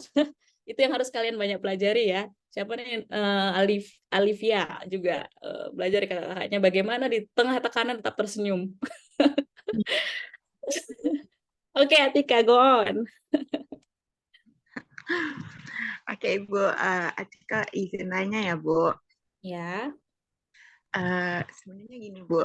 Kadang itu kalau ngeliat di screen kita tuh, itu tuh ada gitu orang yang kayak hubungan dia itu sama Allah itu masih jauh gitu. Ibarat katanya itu ibadahnya itu masih amburadul. Tapi hidupnya itu lurus-lurus aja ya, Bu. Kayak bahagia-bahagia aja. Nah, sedangkan kadang tuh ada juga orang yang kayak udah rajin ibadah, rajin sholat, hubungan dia sama Allah itu bagus, hubungan sama manusia juga bagus. Pokoknya hablum minannasnya tuh bagus gitu, Bu. Tapi kayak cobaan, ujian, masalah hidupnya dia tuh banyak betul. Jadi kadang tuh Atika tuh mikir bersyukur gitu kadang tuh kan Bu namanya tuh yang kayak dia tuh masih kayak gitu tapi dikasih kebahagiaan itu namanya kan istidraj Istidraj. ya. Nah itu tuh kadang tuh Atika tuh mikir kayak gini, Bu, itu tuh bersyukur gitu dijauhin dari hal kayak gitu. Tapi kadang juga mikir, tapi saya juga nggak mau kalau ujian masalah hidup nih kayak gini banyak betul gitu kan, Bu. Jadi kadang itu bingung bersikapnya itu kayak mana, apa harus bersyukur karena dijauhin dari hal kayak gitu, tapi nggak mau juga yang kayak cobaan masalah itu banyak. Tapi kan emang kadang hidup itu ya yang seperti yang Ibu bilang ya, namanya masalah itu pasti ada gitu. Cuman ya itu, Bu, masih bingung aja kadang nyikapin hal-hal kayak gitu tuh. Itu Ibu. Oke, I get the point. Ya, kalau Atika sekarang sedang di tahap yang lagi down-downnya, semoga cepat bangkit ya. Untuk semua ya. This is a very good question, very good opinion. Ada memang ketika kita melihat realitas di kehidupan kita, itu ada orang-orang yang secara spiritualnya sebetulnya kayaknya tidak sekeras kita, kayaknya tidak sekeras kita.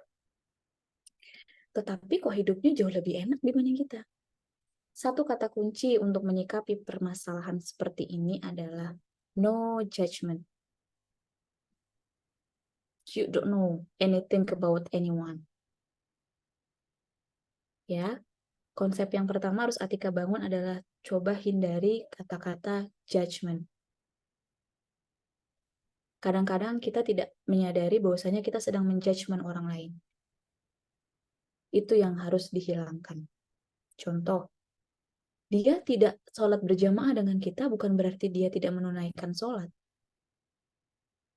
Ya. Kemudian dia tidak berzikir, dia tidak membaca almat surat dengan kita bukan berarti dia tidak berzikir. Kalian pernah nggak mendengar ada istilah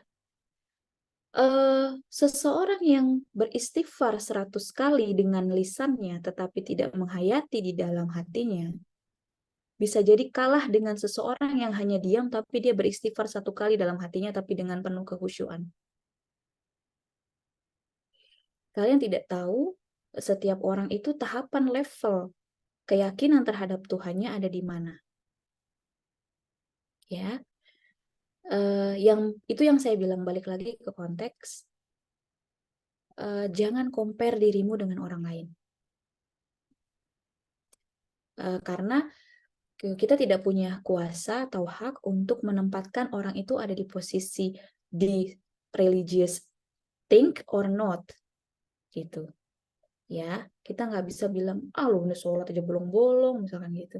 Kita nggak tahu amalan mana yang diterima oleh Allah Subhanahu wa Ta'ala atau Tuhan Yang Maha Esa yang bisa menghantarkan kita ke suatu kebaikan. Tapi memang seburuk-buruknya hidup yang kita jalani, at least kalian tidak lupa sholat.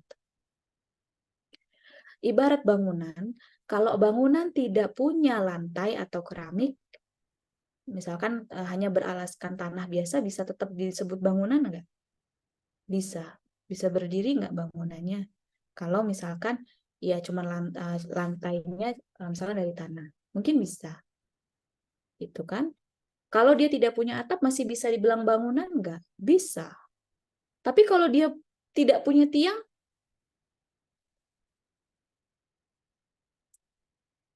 bisa nggak bangunan itu tidak punya tiang? No. Kalau tidak punya tiang berarti cuma hamparan aja. Sholat itu adalah tiang agama kan? Artinya seburuk-buruknya proses, yang penting sholat. Tapi kalau misalkan kadar sholatnya, kayaknya dia bolong-bolong nih, kayaknya saya rajin gitu. Kita nggak bisa menjudgment itu, Atika, ya. Itu yang harus digarisbawahi dulu. Kemudian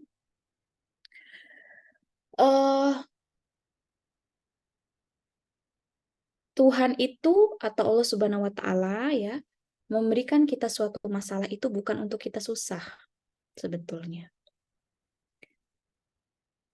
tapi untuk menaikkan derajat kita ke level yang lebih baik. Makanya tadi the last words that I can say adalah semakin tinggi masalahmu maka semakin lebih baik nilai dirimu. Karena seseorang yang baik itu adalah seseorang yang dia wise dalam menghadapi setiap kondisi dan masalah yang hadir. Tapi saya nggak mau, Bu, hidup saya penuh masalah. Balik lagi, Tuhan itu tidak pernah membebani seseorang melebihi batas kemampuannya. La yukallifullahu nafsan illa wus'aha. Gitu. Kita tidak bisa compare masalah kita dengan orang lain. Kayaknya dia enak-enak aja hidupnya ya. Emangnya gini ya, ibaratnya gini, untuk contohnya kalian, untuk mendapatkan gelar SPD, memang sama usahanya dengan yang hanya mungkin lulus SMA? Enggak. Berat nggak masalahnya kalau mau dapat SPD? Berat, apalagi angkatan 21 ya. Paling kencang bilang beratnya ya. Oke, berat. Tapi di end apa yang akan kalian dapatkan? You have a more degree. Kalian punya validasi yang lebih dibanding yang SMA. This is derajatnya naik. At least tidak di mata manusia nggak apa-apa, tapi di mata Allah. Yakinlah bahwasannya, ini ada rekan saya ya, rekan saya kayaknya ada yang hadir. Terima kasih. Beliau bilang put Allah first and you will be never last. Ya benar. Ketika kita menjadikan Tuhan sebagai prioritas kita, maka kita tidak akan mungkin ditinggalkan. That's the point. Jadi, don't be sad, Atika. Jadi kalau ada masalah, kamu harus bersyukur dulu. Yang Ibu bilang tadi, kalau ada masalah, ucapkan dulu Alhamdulillah, bahwasanya, oh berarti Allah mau menaikkan derajat saya. Please, don't compare yourself with another one. Jangan. Dirimu tuh punya value masing-masing. Punya kadar masing-masing. Bunga bermekar, bunga mawar mekarnya, setiap bunga mekarnya punya waktunya masing-masing. Gitu. Dan tadi konsepannya, karena mungkin di sini juga ada yang non-muslim, saya ambil umum aja, general aja ya. Ya dalam Islam ada istilah istidraj. Jadi sebetulnya hukuman yang paling berat bagi seorang hamba di dunia ini, untuk konteks muslim ya ini ya, bukan dia diambil hartanya, bukan dia diambil kedudukan atau jabatannya, bukan. Yang diambil adalah nikmat dia ketika dia beribadah kepada Allah atau kepada Allah Subhanahu wa Ta'ala. Ini kaitannya muslim. Jadi, balik lagi ke diri kita, coba refleksi, ibadah kita sejauh mana kualitasnya. Kalau kita bisa menginternalisasi nilai-nilai baik setelah kita beribadah, berarti kalian di level yang benar. Tapi kalau kalian tidak bisa merasakan, paling tidak bisa khusyuk dalam sholatnya, there is something wrong with you. Gitu. Justru itu yang menjadi tolak ukur. Masalah itu, anggaplah begini, masalah itu sudah menjadi pasti ada kok dalam hidup kita gitu. Yang tingkatnya beda-beda. Tapi yang harus kalian perhatikan adalah sekarang saya posisinya disayang Allah atau enggak nih gitu. Saya meletakkan Allah di posisi yang mana nih gitu. Karena apa? Kalau kamu sudah bisa mendapatkan kasih sayang Allah, kalau di sini konsepnya adalah kasih sayang Tuhan Yang Maha Esa, maka pasti kalian akan diberikan jalan keluar dari masalah itu. Gitu. Jadi perbaiki sholatmu dulu ya Atika. Terus itu juga jangan compare dirimu dengan orang lain. Terus masalah itu pasti ada, pasti berat. Dan kalau Atika merasa tidak kuat gitu ya, yakinlah, ya tadi Ibu bilang, Allah itu tidak akan pernah membebani kita di luar batas kemampuan kita. Itu tidak mungkin Atika. Pasti Atika itu sanggup keluar dari masalah itu. Pasti. Pasti sanggup. Pasti bisa. Hanya perlu jalan petunjuknya. Saya harus kemana? Siapa yang bisa ngasih? Ya yang ngasih masalah lah yang tahu jalan keluarnya kan? Ya minta sama Allah. Saya harus gimana ya Allah gitu. Saya harus mulai dari mana? Gitu kan? Dan jangan terlalu menjadi seseorang yang gegabah. Oh, saya nggak bisa, pokoknya saya nggak bisa kayak gini, nggak gitu ya. Sabar, sabar, pelan-pelan, satu-satu. Yang kusut-kusut diurain satu-satu. Gitu, Atika. Gimana, Atika? Maaf ya kalau mungkin kurang bisa menjawab. Karena Atika pertanyaan berat sekali. Ya. Ibu. Terima Ya. kasih Ibu. Sama Atika. Ya, oke. Kayaknya tadi ada ditanya jawab, ini siapa sih? Ini anonim nih ya. Ini perlu saya jawab enggak? Ini gimana moderator? Ini saya jawab atau gimana nih?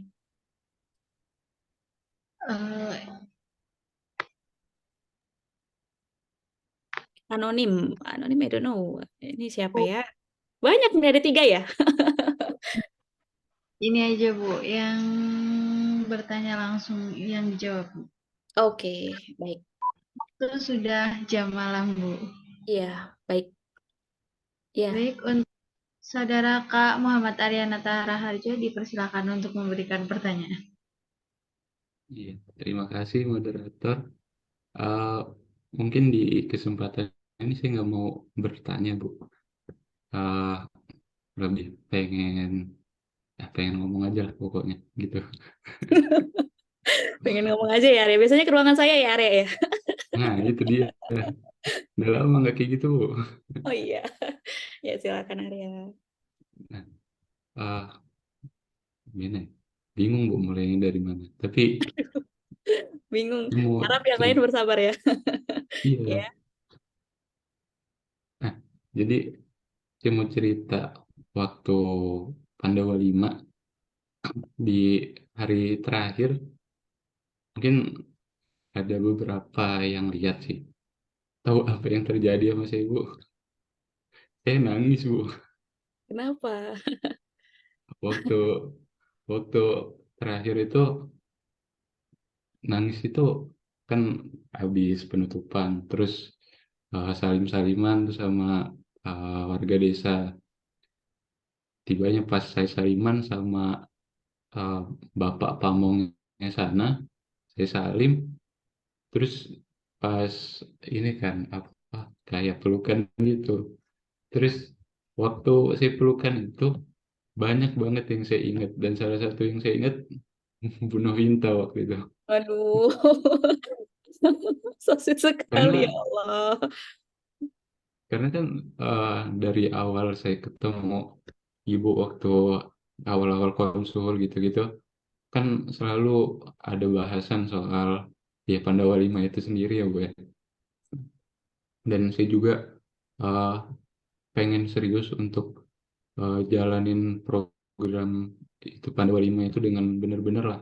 Dan Bu Novinta juga waktu itu nyampein beberapa pesan yang ya, dan dari pesan-pesan itu ya saya usahain untuk saya wujudin gitu waktu itu.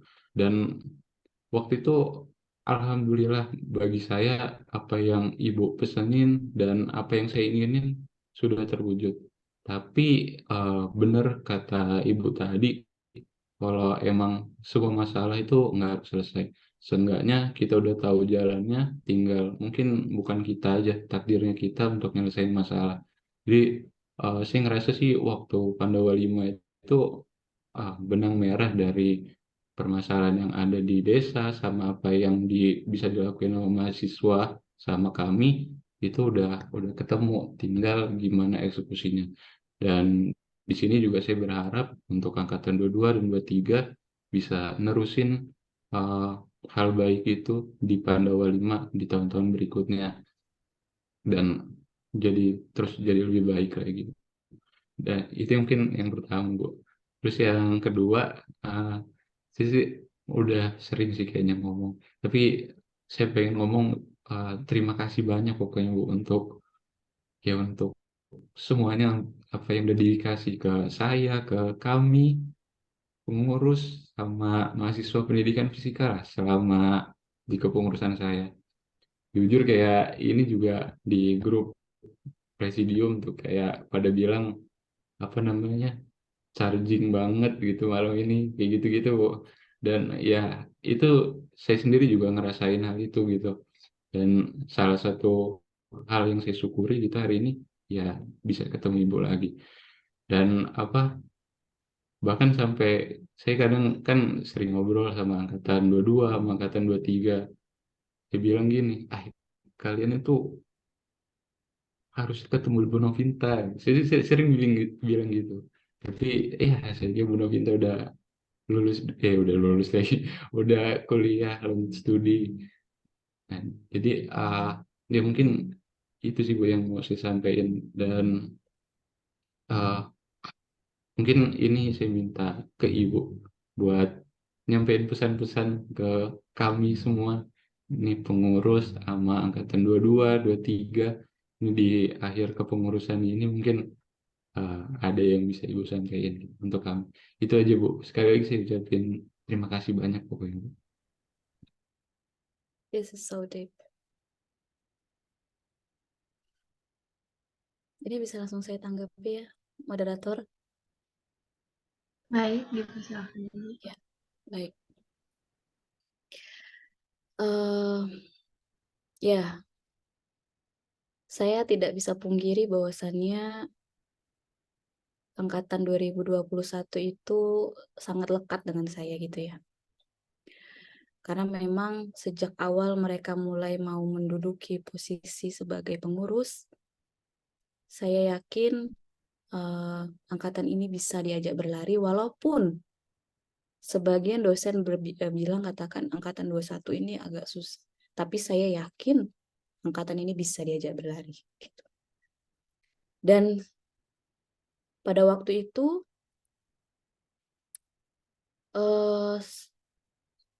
angkatan 21 saya yakin solidnya mereka ini semakin kesini semakin kental yang saya lihat ya. Itu. Saya sangat bangga dengan apa yang sudah mereka lakukan sejauh ini. Mungkin sedikit cerita dari untuk angkatan 22 dan angkatan 23. Di tahun mereka ini termasuk tahun pengurusan yang berat. Itu saya akui. Karena apa? Di pengurusan Arya dan teman-teman itu berat sekali. Semua hal itu kayak something new gitu buat mereka. Dan saya sangat bangga, makanya setiap saya melihat program yang sudah berjalan itu, Masya Allah gitu ya. You did it gitu ya. You did it. Saya sering ngobrol sama Arya, bahwasannya Arya, seorang leader itu berat, karena memang harus membawa semua teman-teman ini bisa satu visi. Tapi itulah seorang leader. Mungkin leader selanjutnya akan harus belajar. Yang saya lihat, leader kepemimpinan sekarang itu berbeda. Gitu. Karena apa? Menjadi seorang leader itu tidak sama menjadi seorang bos ya. Beda. Dan nggak tahu kenapa memang sejak saya diminta menjadi pembina Alma-Fika yang saya tidak ada SK-nya waktu itu ya, Arya ya. Saya bilang, ya saya mau bawa Alma-Fika. Dan saya ingin di tahun ya terakhir saya mengabdi, mungkin untuk sebelum saya berangkat, saya ingin prodi kita itu meraih beberapa penghargaan. Coba saya bawa, ternyata bisa. Luar biasa. Salut, saya bilang.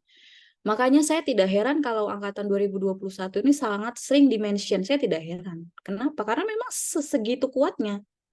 Gitu ya.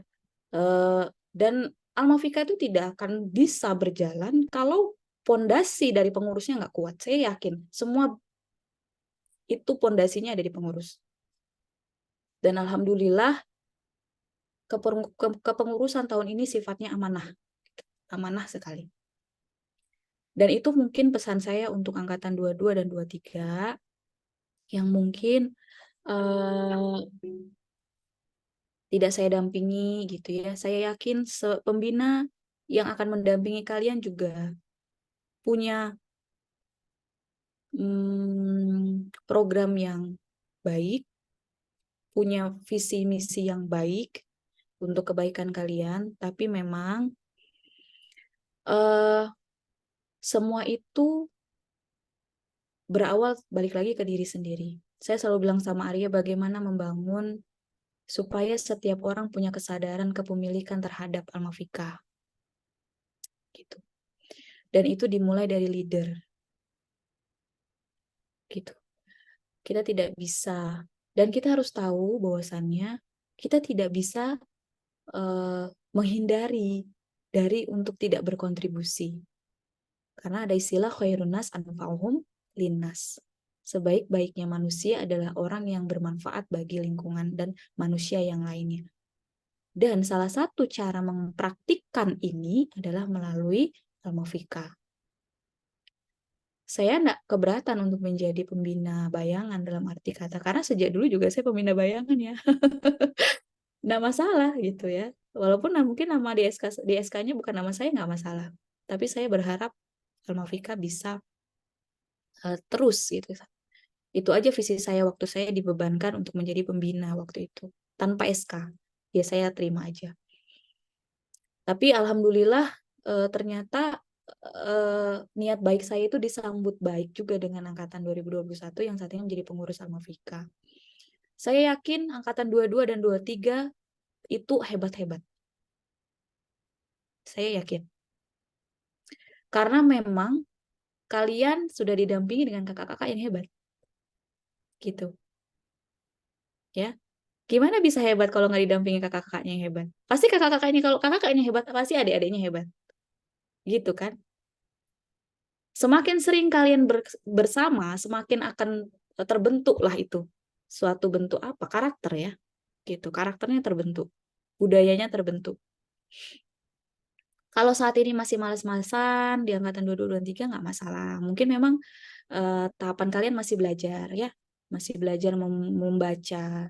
Tapi dari dulu sampai sekarang, bukan hanya mahasiswanya saja, dosennya juga berdarah-darah hanya untuk demi bagaimana kalian bisa lulus dengan akreditasi yang baik, bagaimana kalian bisa mendapatkan program yang baik. Kami dosen-dosen itu berjibaku. Even saya di sini, saya masih berjibaku bagaimana bisa membuat akreditasi kita baik. Kalian bisa lulus dengan akreditasi internasional, kalian bisa lulus dengan akreditasi unggul program studinya, supaya itu bisa membawa kalian ke jenjang yang lebih baik di karir kalian masing-masing. Kami dosen berjuangnya begitu. Kalian sebagai mahasiswa berjuang dengan cara yang berbeda. Gitu ya. Kalau tidak bisa, saya bilang tadi satu hari berikan satu kebaikan kecil. Salah satunya berikanlah satu kebaikan untuk Alma-Fika. Ya. Misalkan hanya cuma nempel pengumuman, tolong rapihkan apa, misalkan sekret, misalkan gitu. This is a good thing. Itu sudah bentuk care kita terhadap Alma-Fika. Itu kan sederhana banget, Bu. Ngapain cuma nggak bisa berkontribusi? Siapa bilang? Orang yang membaca itu akan berpikir, oh berarti ada yang care ya dengan sekret ini. Kok saya gini? Nah gitu. Kita nggak tahu gitu ya. Hal kecil kita itu bisa berdampak besar buat orang lain. Tapi yang saya pesankan adalah satu. Sesuatu hal itu bisa bernilai kalau kita lakukannya dengan hati. Menjadi guru pun sama. Ilmu bisa tersalurkan kalau kita mengajarnya dengan hati. Teman kita bisa merasakan kehadiran kita kalau kita bersama mereka itu dengan hati. Ya kan? Saya pesan cuma itu. Angkatan 22 dan 23, coba open your eyes, open your mind, and open your heart. Buka hatinya. Supaya ilmu-ilmu yang kakak-kakaknya berikan itu sampai, nilai-nilai positif yang kakak-kakak contohkan itu sampai, saran dan masukan dari dosennya pun sampai. Kalau kalian menutup diri, close yourself, itu nggak bisa masuk. Ya, jadi saya angkatan 22 dan 23, saya yakin kalian bisa kok. Lebih baik dari ini bisa, tapi harus belajar. Gitu. Bukan berarti, programnya harus kita tambah ya Bu. Bukan. At least kalian sudah belajar dari kakak-kakaknya yang sekarang bagaimana bisa mensukseskan program, itu juga sudah bagus gitu ya. Dan saya ingin mengucapkan a very very many thanks gitu ya untuk Alma Fika tahun ini. Ya, sebetulnya saya sedih ketika SK itu keluar ya Alia. Oh, saya bilang berarti ya sampai di sinilah saya bisa memberikan untuk Alma Fika. Tapi mudah-mudahan saya sempat ngobrol dengan Arya. Apapun yang saya berikan untuk kalian memang tidak banyak, tapi mudah-mudahan sedikit pesan-pesan saya itu bisa menjadi ingatan di dalam diri kalian masing-masing bahwasannya saya masih ada untuk kalian. Gitu aja. Even saya di sini. Ya, gitu. Dan saya selalu bilang dengan Anita, dengan siapapun, everyone yang punya problem, you can talk to me. Gitu. You can share it to me. Kalau misalnya tidak ada yang bisa mendengarkan. Betul. Ini semua untuk angkatan 22 dan 23 juga saya perkenankan malam ini ya. Saya selalu membuka diri saya untuk kalian kalau mau cerita. Gitu. Karena saya ingin kalian sukses di studinya. Saya cuma ingin mulai dari angkatan 21, 22, 23, jangan ada yang berhenti studinya, jangan ada yang macet studinya. Jangan ada yang down, akhirnya menghilang. Jangan. Kalau kalian mentok, ngomong sama saya. Apa masalahnya? Yuk kita pikirin bareng-bareng. Arya, this is very gitu ya. Sebenarnya ini alasan saya kenapa saya tetap ingin menyelenggarakannya malam. Ya karena saya juga, this is the reason why I am here, because I miss you. Gitu. Ya, tadi karena saya tadi pulang sudah ya maghrib tadi saya baru selesai lah ya dengan kegiatan sampai di dorm gitu. Tapi saya merasa semangat hari ini karena saya mau ketemu dengan kalian. Makanya kalian juga harus semangat gitu. Karena saya aja semangat. Kalian harus bisa lebih semangat. Itu pesan saya. Ingat satu, jadikan Allah prioritas, atau yang mungkin non-muslim, jadikan Tuhan itu sebagai peganganmu, sebagai tempat di mana kamu mencurahkan segalanya, dan jangan sedih kalau kamu saat ini sedang susah, kamu di jalur yang benar. Intinya berikan yang terbaik versi dirimu berdasarkan prioritasmu, dan jangan lupa damailah dengan diri sendiri. Lepaskan apa yang perlu dilepaskan, jangan menjadi seorang yang overthinker, tapi jadilah seseorang yang good planner. Itu mungkin dari Ibu Arya. This is mungkin sudah malam sekali, mungkin adik-adiknya angkatan 223 udah tidur ya jangan-jangan ya. Ya, mungkin itu Arya. Kalau mau nangis saya sudah sering menangis ya Anita. Saya apa namanya luar biasa lah pokoknya. This is beyond the words gitu ya, untuk menyatakan bagaimana saya sayangnya dengan kalian gitu. Ya itu yang saya bisa berikan. Oke. That's all.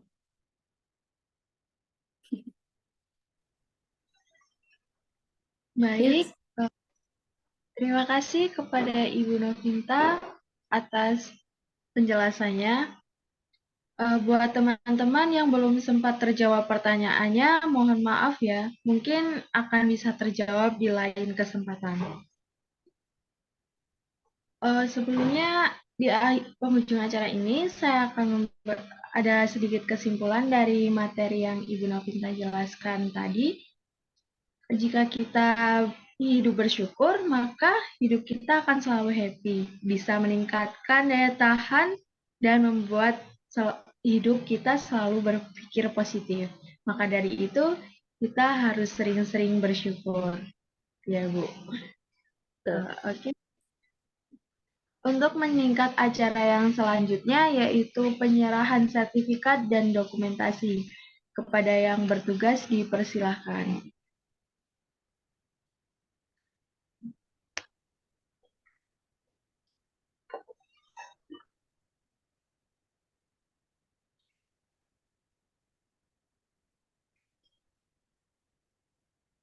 Oh, thank you.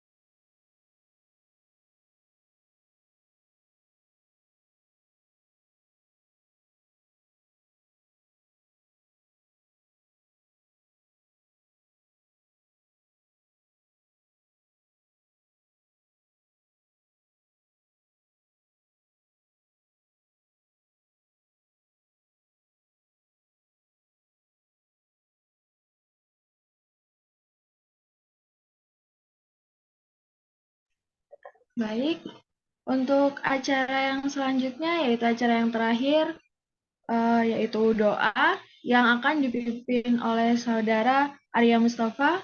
Kepada Saudara Arya Mustafa dipersilakan.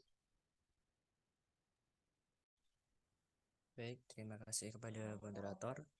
Sebelumnya, Assalamualaikum warahmatullahi wabarakatuh.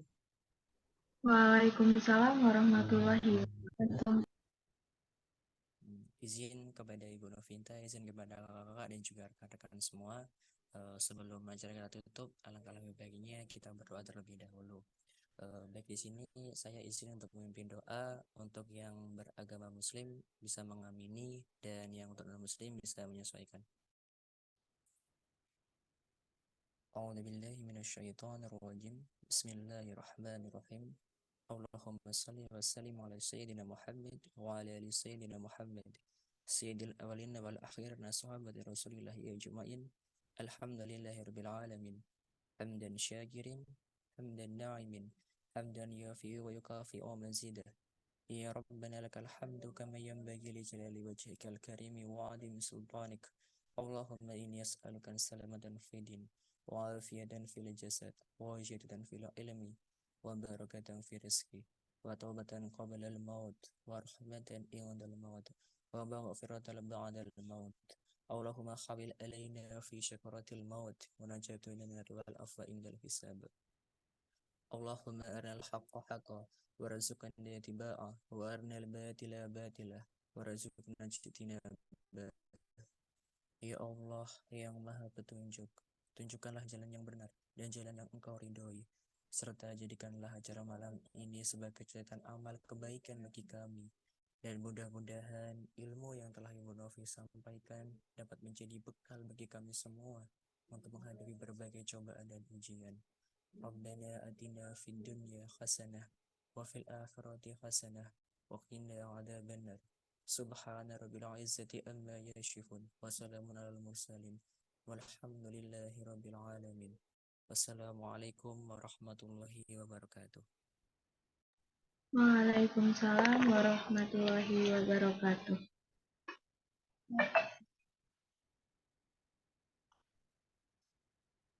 Baik, telah tiba acara di penghujung acara. Saya Alivia Azza selaku moderator. Jika ada salah kata saya mohon maaf. Salah perbuatan saya mohon maaf. Saya akhiri, wabillahi taufik wal hidayah. Wassalamualaikum warahmatullahi wabarakatuh. Assalamualaikum warahmatullahi wabarakatuh. Waalaikumsalam warahmatullahi wabarakatuh. Warahmatullahi wabarakatuh. Terima kasih kepada Ibu Novinta dan semua rekan-rekan kakak-kakak yang telah hadir di acara. Ya, terima kasih banyak ya. I love you all. Semangat ya. Rosa Amanda nggak on cam ya? Rosa, dicari Ibu Rosa. Yuk kita nge-zoom aja. Banyak curhatan Rosa tuh Bu kayaknya Bu. Iya, kesian Rosa ya. Semangat ya Rosa. Oke, Ibu pamit ya. Iya Bu, terima kasih Ya, banyak terima Ibu. kasih. Sehat Selamat selalu, jangan lupa beristirahat. istirahat. Ya, sehat selalu. Assalamualaikum.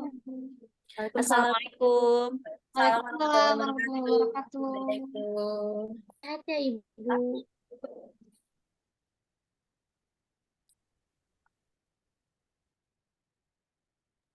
Record. Ci, Guys, jangan lupa presensi yang belum isi presensi ya. record matiin, Ci.